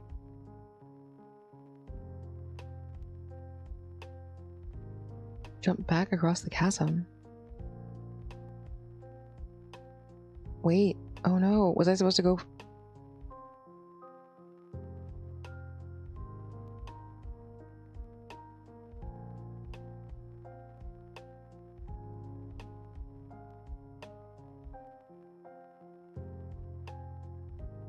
It's just an extra an extra secret, I guess.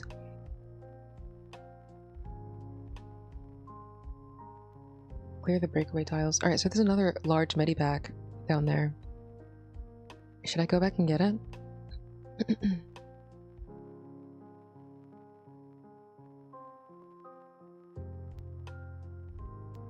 Hmm.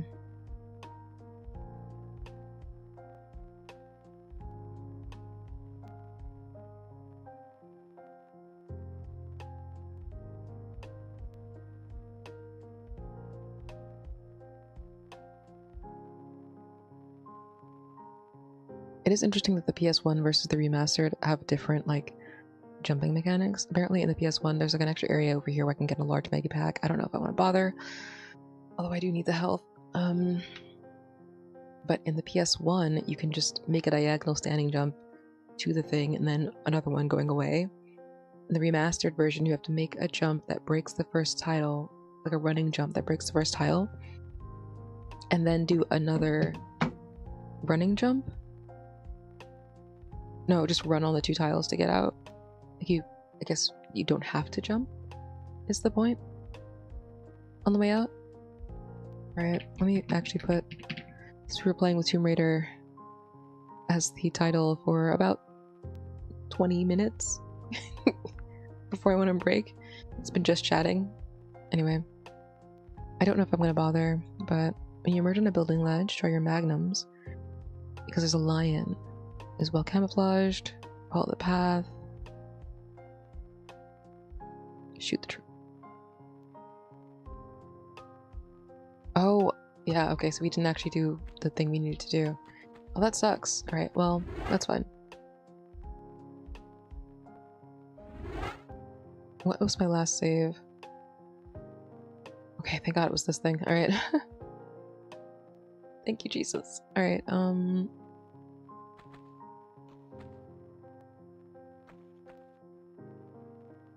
oh God. Well. Not so much thanks for that, though.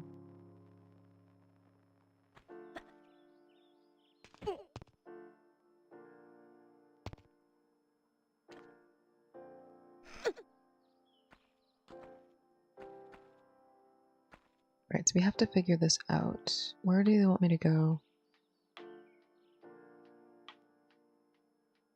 I have to go this way.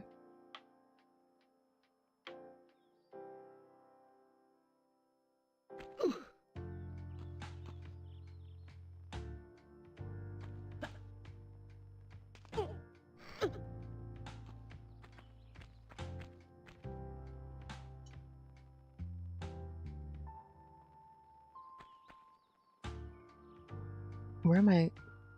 Am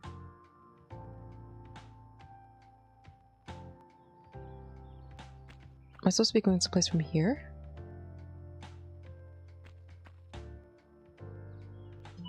Ugh.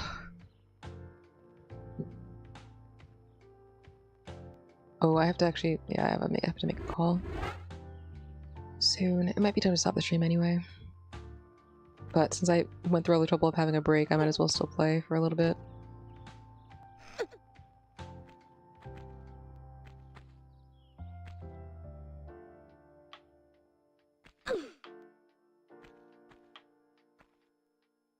Jump back across the chasm and follow the path. Oh, there's a path over there. Okay, I see it.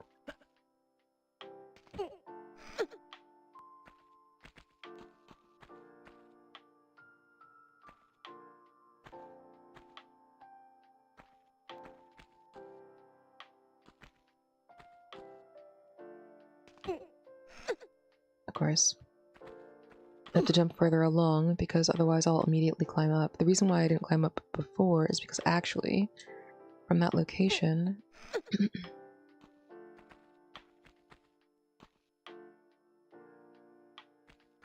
like from here, it's actually too low for her to actually climb up. Okay, alright. At this point...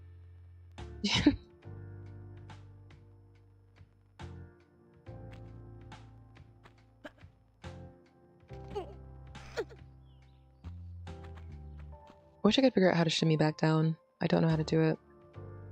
I'll look it up later.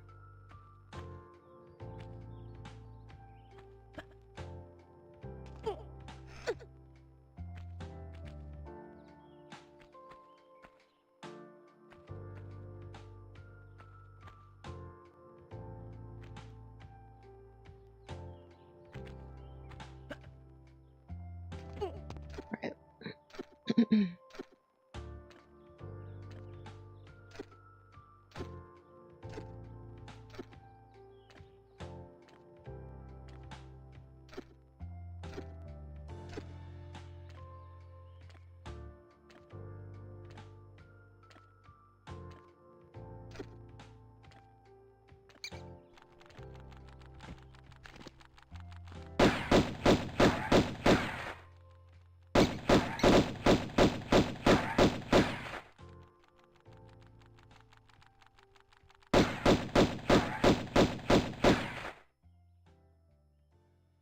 I don't know who you're pointing your pistols at, but I trust you. I don't know what you see, but I'm sure you see it. Okay. Didn't see this before.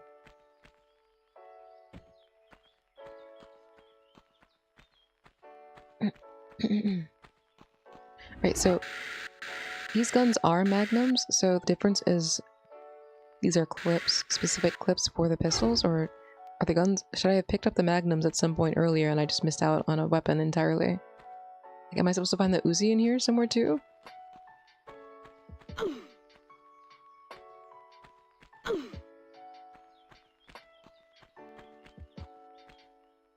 Guess we'll find out.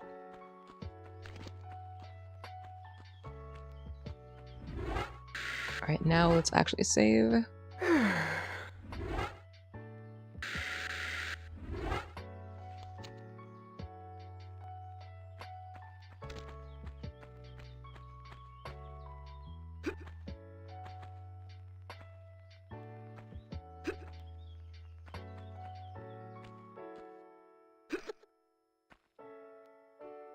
Alright, this is the spot.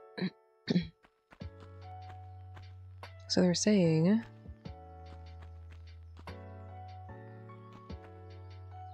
let's actually save here. So I can try this in a couple different ways and not fuck my life up.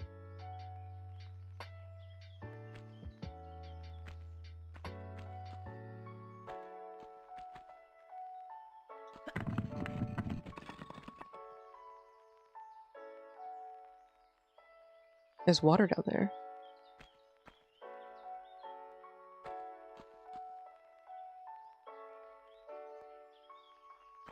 Alright, I think you can run across these real quick.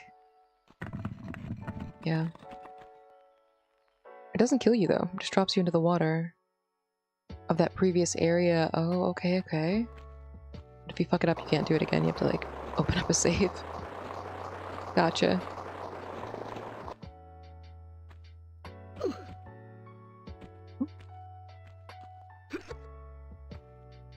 Thank you for not eating me. Where is this?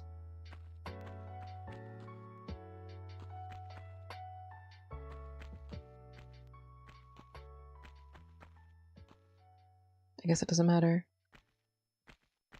Alright, where am I? Oh! Alright, this is what I was waiting for. I was excited to finally get up here. We did it. Oh my god! No!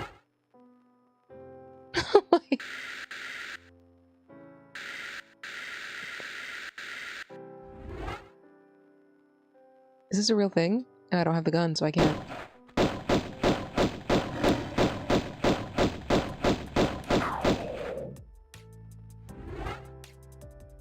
Yeah, it's a gun that I didn't pick up. That's so sad.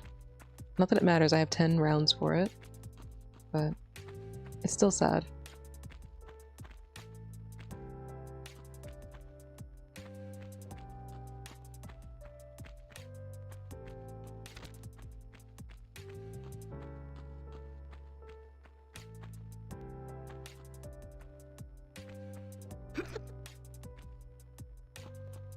Oh. Oh. Nice, okay. Everything is connected. And I was not, in fact, able to ever jump on top of that column. That's okay. It's alright, you can't win them all. Sometimes you can't win at all. You know? Oop. Hey.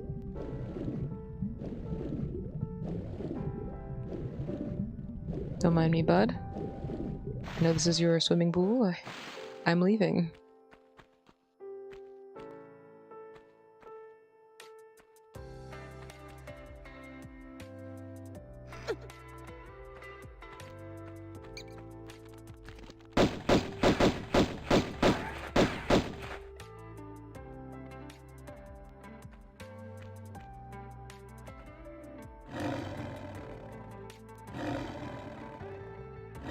I hear a lion. I don't see a lion. And that's great. Alright, are we turning lead to gold? Are we putting the lead in Midas's hand? And then doing something with the gold bars that they become? Yes? Confirm? Please?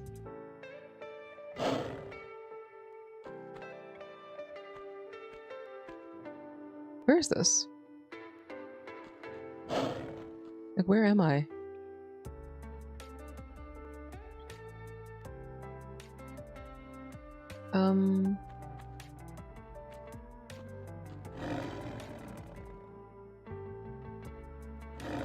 Where's this lion I'm hearing?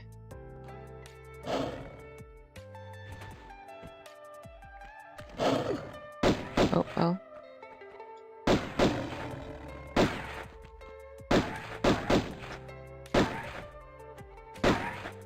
Oh. Thank you. Good job. They can't climb.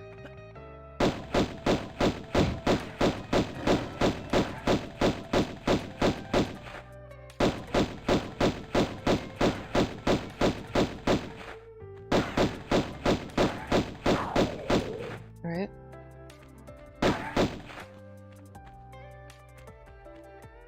Where's the other one?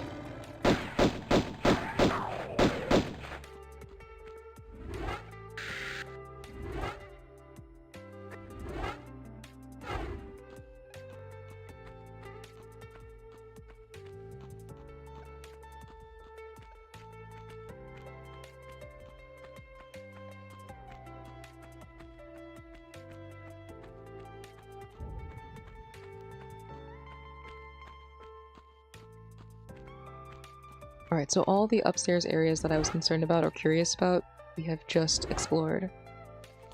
For better or worse. That shit's all done. And, though I was very worried about it, we got all our health back. And have a little bit to spare. Like, I thought my bad gameplay had, like, locked us into a nightmare run where I was not able to do anything.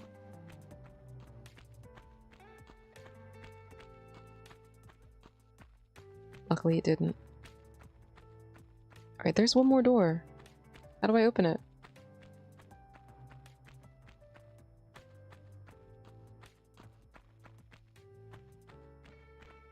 How do I open the last door? Can you not open the last door?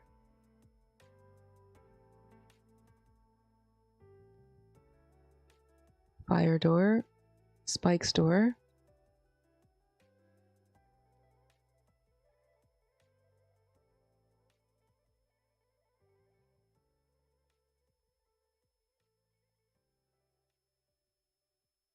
I guess maybe the other door doesn't open?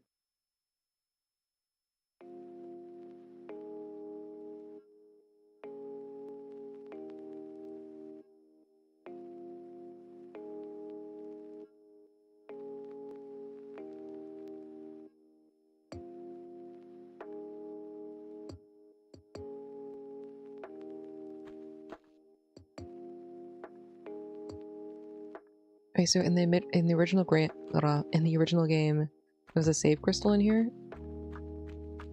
I can't go in here? I want to go in here.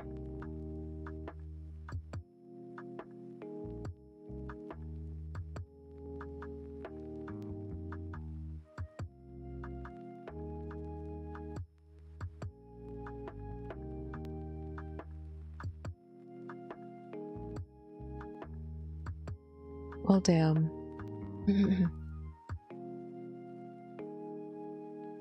Maybe it doesn't open in the remastered version, or...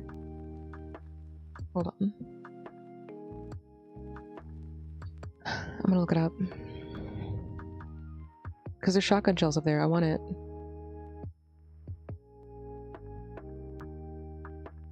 Oh, no, okay.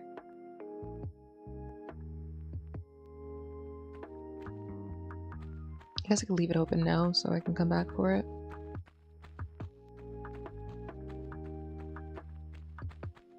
And then we'll go to the Midas hand.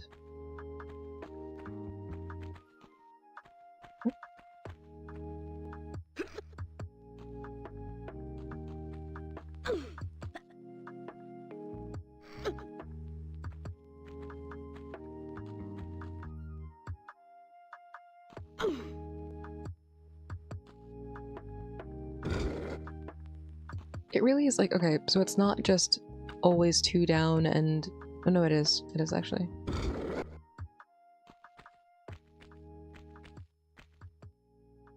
I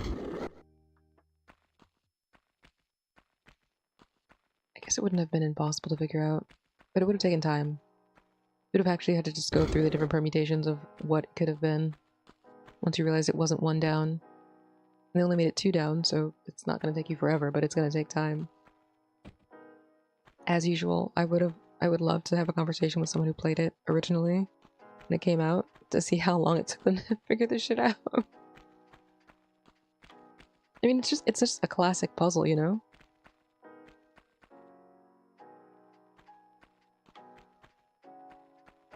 It's not unfair or anything else like that. It's not fundamentally any different from like a Honkai Star Rail puzzle. Oh. Well...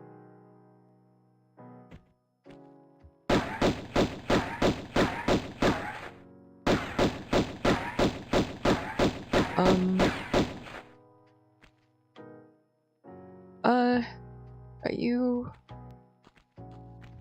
Alright, dear?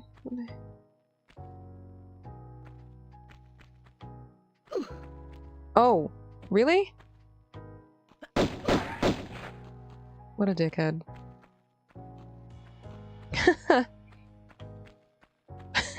Sure. Lions can be pointers too.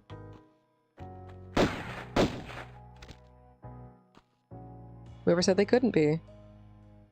Not me. I was hoping there'd be a med kit up here too, but there's not. I'm okay with that.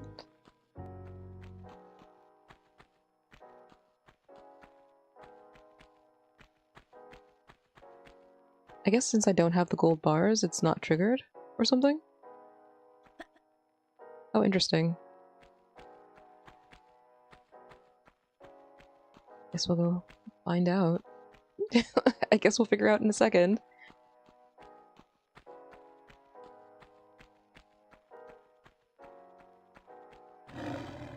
Ah! Somebody woke up. Wiki wiki. I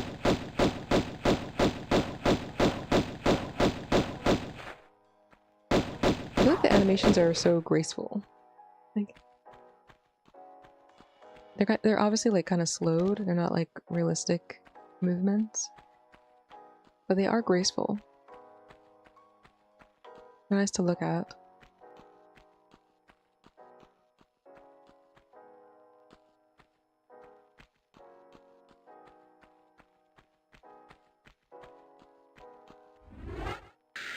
Okay, we gotta go to the Midas room. We gotta get the cheese touch.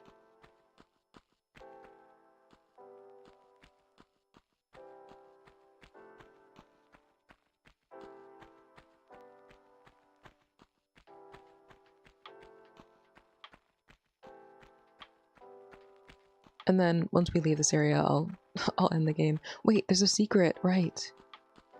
Where is the secret? Was it on this side? I just remember it being behind one of these trees. Somewhere. There's like a lever somewhere behind these trees. Somewhere. What do you see in there, Lara?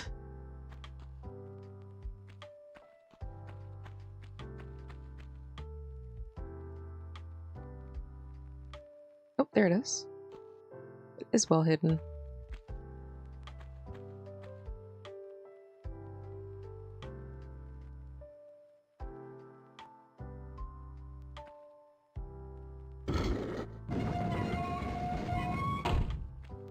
Alright, so it opens one of these side doors, presumably. Both of them? Both of them. Alright, let's save.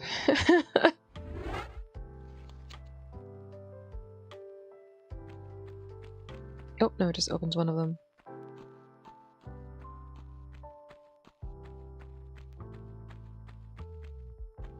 Hoi! Hi, okay. What if these look remastered? Okay, well. I have to say, I do think this is... I think this is better looking than this. The interior, not so much, but this... I don't know what this is giving. Tranquility Room. It's giving Tranquility Room, actually.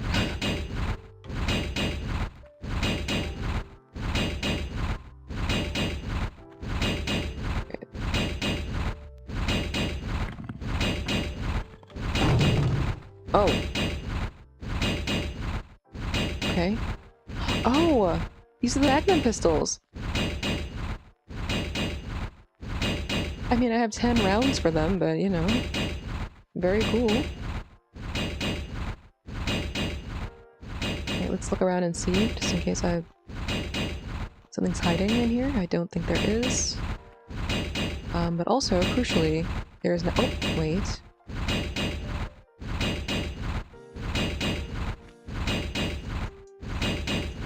Okay, it was dangerous, yes, but not so bad.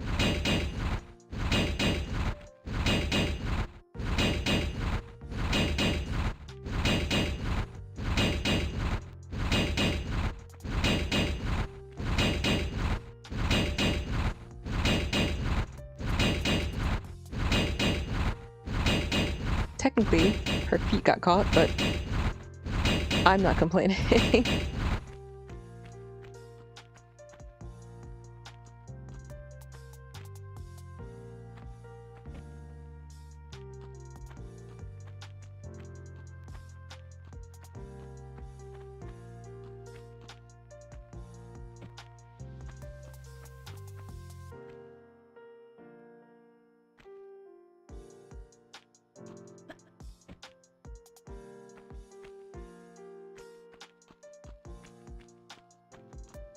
Oh, I'm not complaining about this actually because I don't really care. But unfortunately, if you specifically wanted to see the ending of Icardi's route from my stream, you will no longer be able to. Someone reported it for inappropriate sexual material, so it's down. I think I'm gonna try to appeal it. I don't know, we'll see what happens. But I don't really care because it's not up on Twitch anymore. And low-key, I do kind of just keep stuff. I post stuff here and keep it here. Oh. Are you okay? Oh, I have to do it individually. What are you even doing over here? I don't know what that is. But yeah. I think it's ultimately fine. I think I just need to be... Well, first of all, it is probably one of the more risque games that I probably play on stream anyway.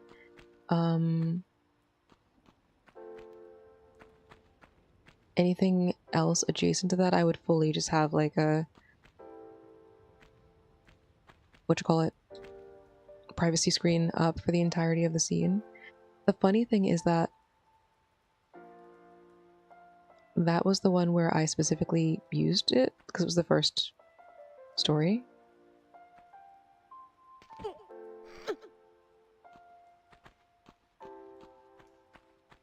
But I mean, ultimately, if what happened is someone reported it, then the person that reported it found Icardi's route particularly objectionable. And that's okay. That's, you know, I actually am fine with that.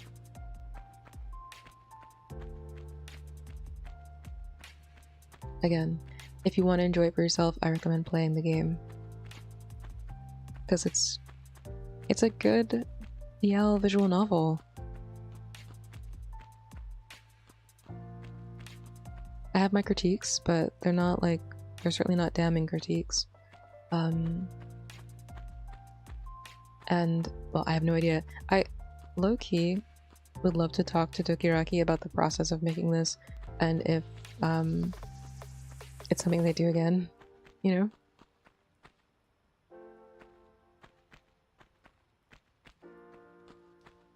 Because I would certainly support future Dokiraki works.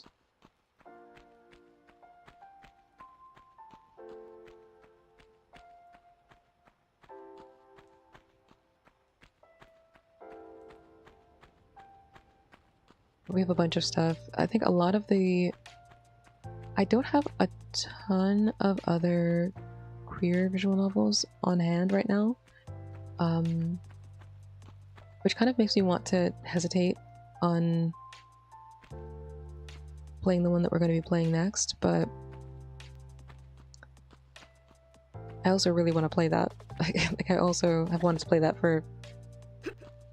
Well, not wanted to play it for a decade, but it is something that has been on my list of things worth playing that I know I missed out on for a decade, roughly. Or more, even. Since it's been more than a decade.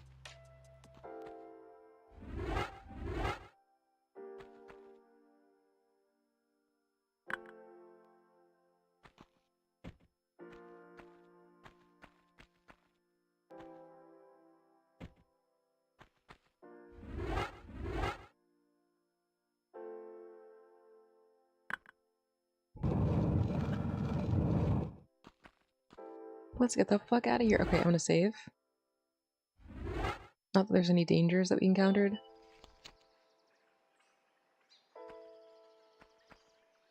On the way out of here, but just in case. Let's go.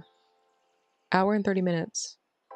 That's not exactly accurate, but sure. Alright. Great time, good fun.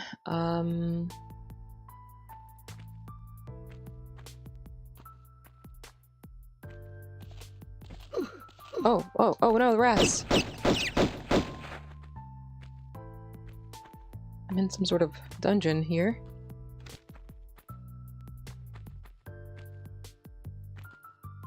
Am I pushing? Right, I'm not even gonna save, I'm just kind of scoping out the joint so I know what we have coming up for us.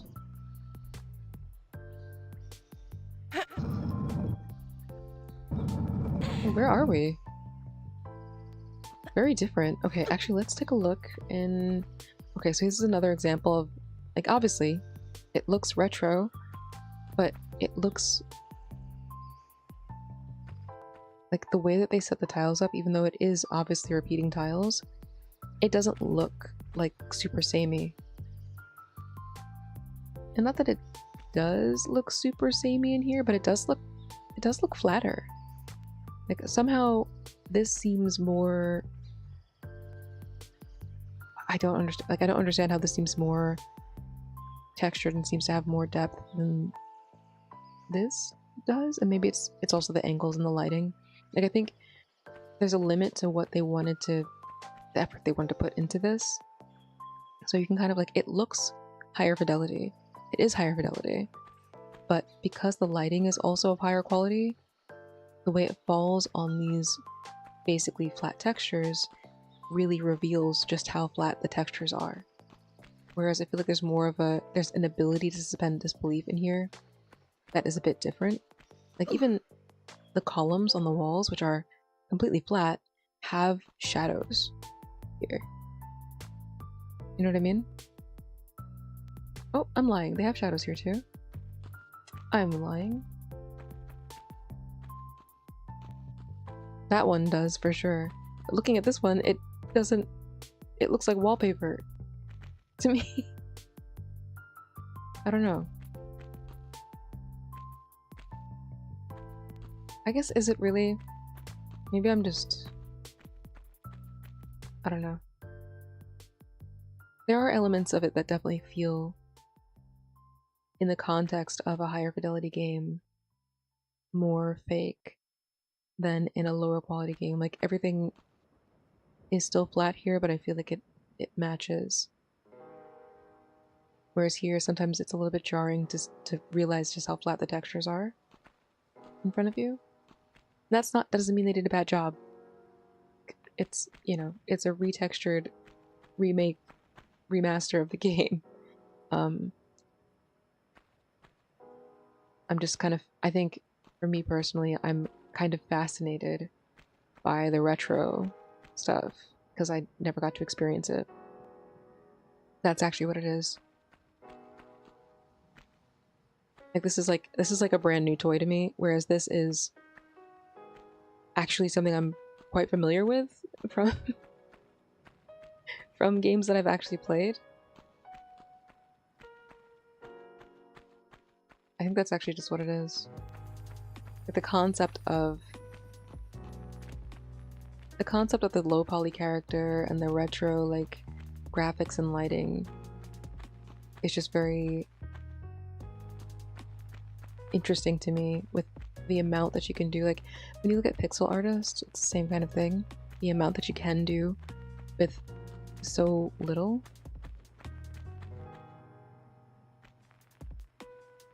Like, how many different colors are... You know what I mean? How many actual different colors did they use on these blocks? You know what I mean? It's not that many. And it still it reads as well as this does. What you're being shown here. Except for that one column in the middle, that's just like a blur for some reason. I think they just, like, someone forgot to do the textures on that, and they're just like, well, just stretch out just get one of those blocks and just stretch it. Which, you know. Yeah, actually. Go ahead. Alright, time for bed. Time for other things that I'm doing today, I guess. Thanks for hanging out. Eat well, rest well, stay hydrated. This is sort of kind of inspired me to go back to my Blender character. I don't really know what I'm doing with that girl, but she's there. The file still exists on my computer, and I still have Blender on here, so there was a post, I was complaining about like believing everything you see on the internet, and I didn't believe it, but I did see a post about something called like hypomania, right? Let's look it up for real. The point of this is I've been in a very good mood, and I know part of it is definitely the environment that I'm currently in and kind of the level of stressors that I'm experiencing that I don't normally experience, or that I normally experience that I'm not experiencing right now, sorry. But hypomania is a mild to moderate state of, no, let's go to this here. Literally below mania or less than mania is a psychiatric condition of abnormally heightened mood and increased energy that is less severe than mania. It is characterized essentially by an apparently non-contextual elevation of mood compared to the person's baseline mood. It is often accompanied by increased energy, irritability, impulsivity, or disinhibited behavior. The individual with the condition may experience irritability, not necessarily less severe than full mania. So someone was talking about like hypomania. They made a post about like hypomania, just because you can handle it doesn't mean that hypomania isn't a serious problem, I guess, for people who have bipolar disorder or something.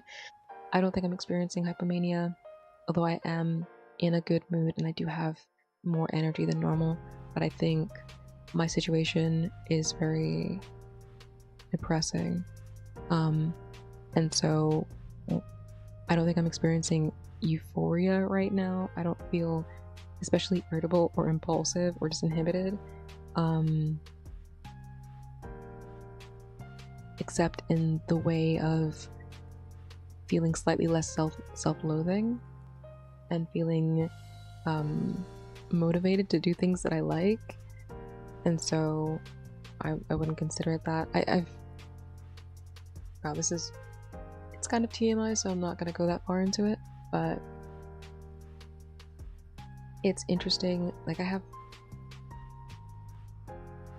an okay relationship with people that I care about, but there are people in my life who it feels like not that they don't want to see me happy, but they don't believe I can be happier than I am around them.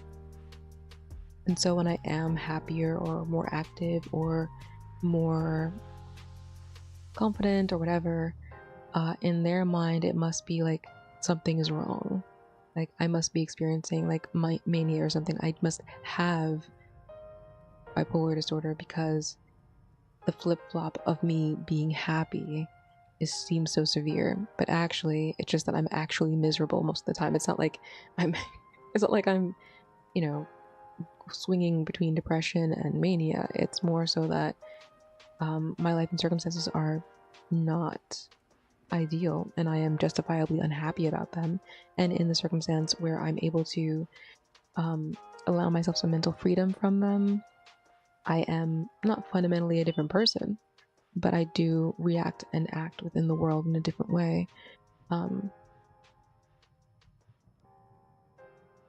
You know, and I think that way is ultimately positive. It's not something that, you know, it's not as listed here with hypomania, including feelings of grandiosity, distractibility, and hypersexuality. You know what I mean? Although I might be talkative and more confident in myself, not necessarily in terms of, you know, in respect to myself versus the world, just, you know, within my ability to care for and be conscious of and respectful to myself. Yeah. Or decreased need for sleep. I just have insomnia, which is not the same. Like, I can't sleep. I go to sleep and then I wake up in the middle of the night. It's not a decreased need for sleep because then I end up sleeping later during the day. But anyway, I just want to put that out there. I know I've been up posting in the middle of the night. It's because I have insomnia. It's not because I have mania. And yeah. as sad as that is. I mean, not that sad, actually. It's good, actually. I'm getting things done. I'm making thumbnails for my streams and shit. Excited to put the Tomb Raider thumbnail that I made on this video right here, in fact. But I said all that to say, this has reinvigorated my desire to work on my low poly character of Neve. I'm not sure. I'm trying to like see what this butt and leg texture. It's got like, is it 5? I think it's,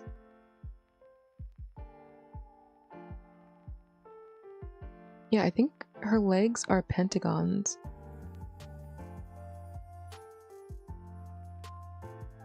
Which I think my character has pentagon legs. The shoes are...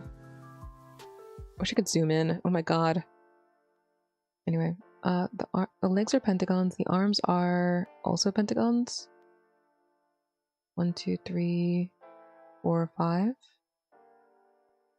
Well, the top of the arm I think has more. Can I like walk towards the wall and do it?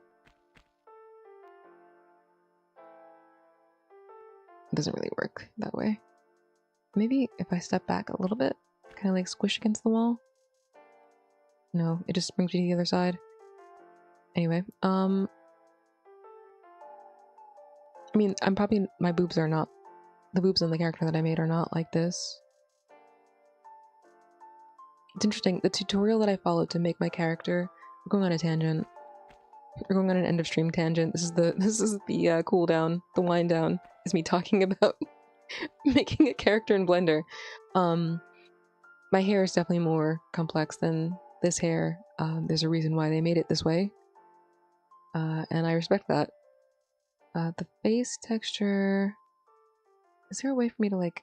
Alright, let's turn towards the wall. How close can we get to the wall before you freak out? Not very close at all.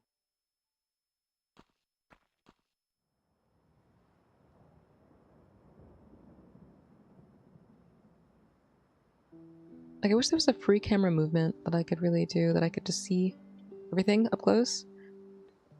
It does seem like the face has like a little bit of like rounded topology, like on the forehead. I think the side of the head is like up, like 2 planes. Kind of a flat, no. The chin is also kind of rounded.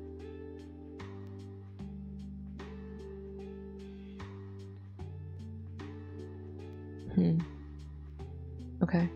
The body is fairly simple.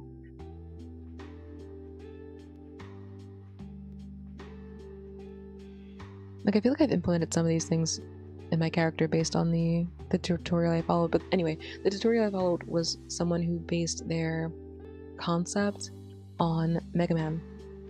Like, Mega Man art.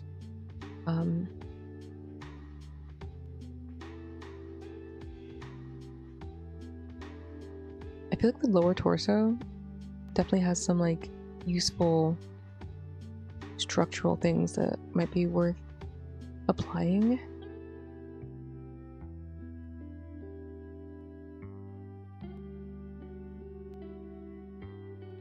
Maybe. I mean, the way my pants work is completely different. Like, the pants are separate from the legs. The pants texture on hers is basically the entire thigh goes up into the pelvis with part of the texture of the pants, and then the pelvis is its own texture, like its own solid item with texture on it, which works. Like, if you look too closely, you realize that they're kind of slightly different colors. I mean, not kind of, but they are slightly different colors, I guess, because you want the shadow of where her junk is and her other junk.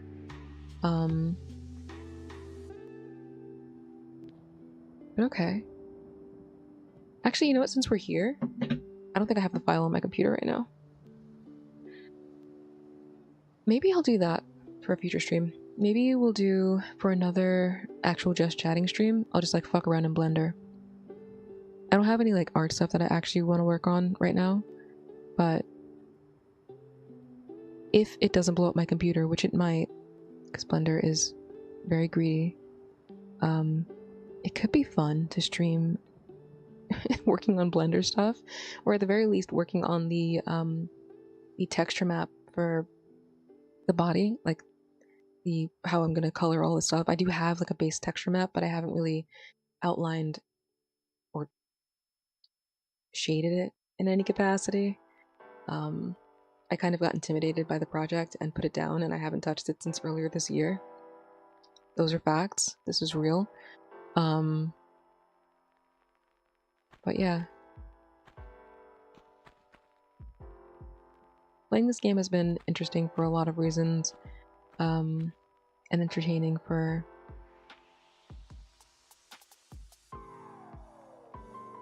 different reasons, actually. It's fun to understand how retro games work. It's entertaining to kind of see what I could potentially... I mean, I'm not doing this much, probably. I'm not making a video game with my character, but in terms of, you know, what can be done with animation, probably to a lesser degree than this. And I know this also, Crashoon also is the person whose tutorial I followed. If you are curious about making your own Blender character, it's an incredible tutorial. It's very easy to follow and in-depth. And I really enjoyed attempting to make my shit, even though I got scared and stopped doing it. But if you'd like to make your own, and I recommend that maybe you try, who knows, Crashoon. Anyway, I'll see you in cyberspace. Leave the music on, and I'll talk to you tomorrow, I guess, because tomorrow is Hooked on You. I don't know who we're going to pursue. Wraith, Spirit, Trapper, and why can't I remember her name? The lady who throws the axes. I'm like, Hunter? That's not her name. Axe throwing lady DVD? I'm gonna feel really silly. Hunter. Okay, well, I was close. The Huntress. I was like, the Hunter? I don't know. Huntress are the love interest options. I looked up the length. Apparently you can probably finish it in about 4 hours, like all routes in 4 hours. There's like a secret route. I don't know how we're gonna get there. I'm not gonna spoil it for myself. Yeah. Hope you're looking forward to that. I don't have any outfits planned. That's it. I don't have any outfits planned, but I'm probably gonna wear the bathing suit because it's a beach day. It's a beach episode. So looking forward to that. See you tomorrow, and then marathon on Thursday. So take care until then.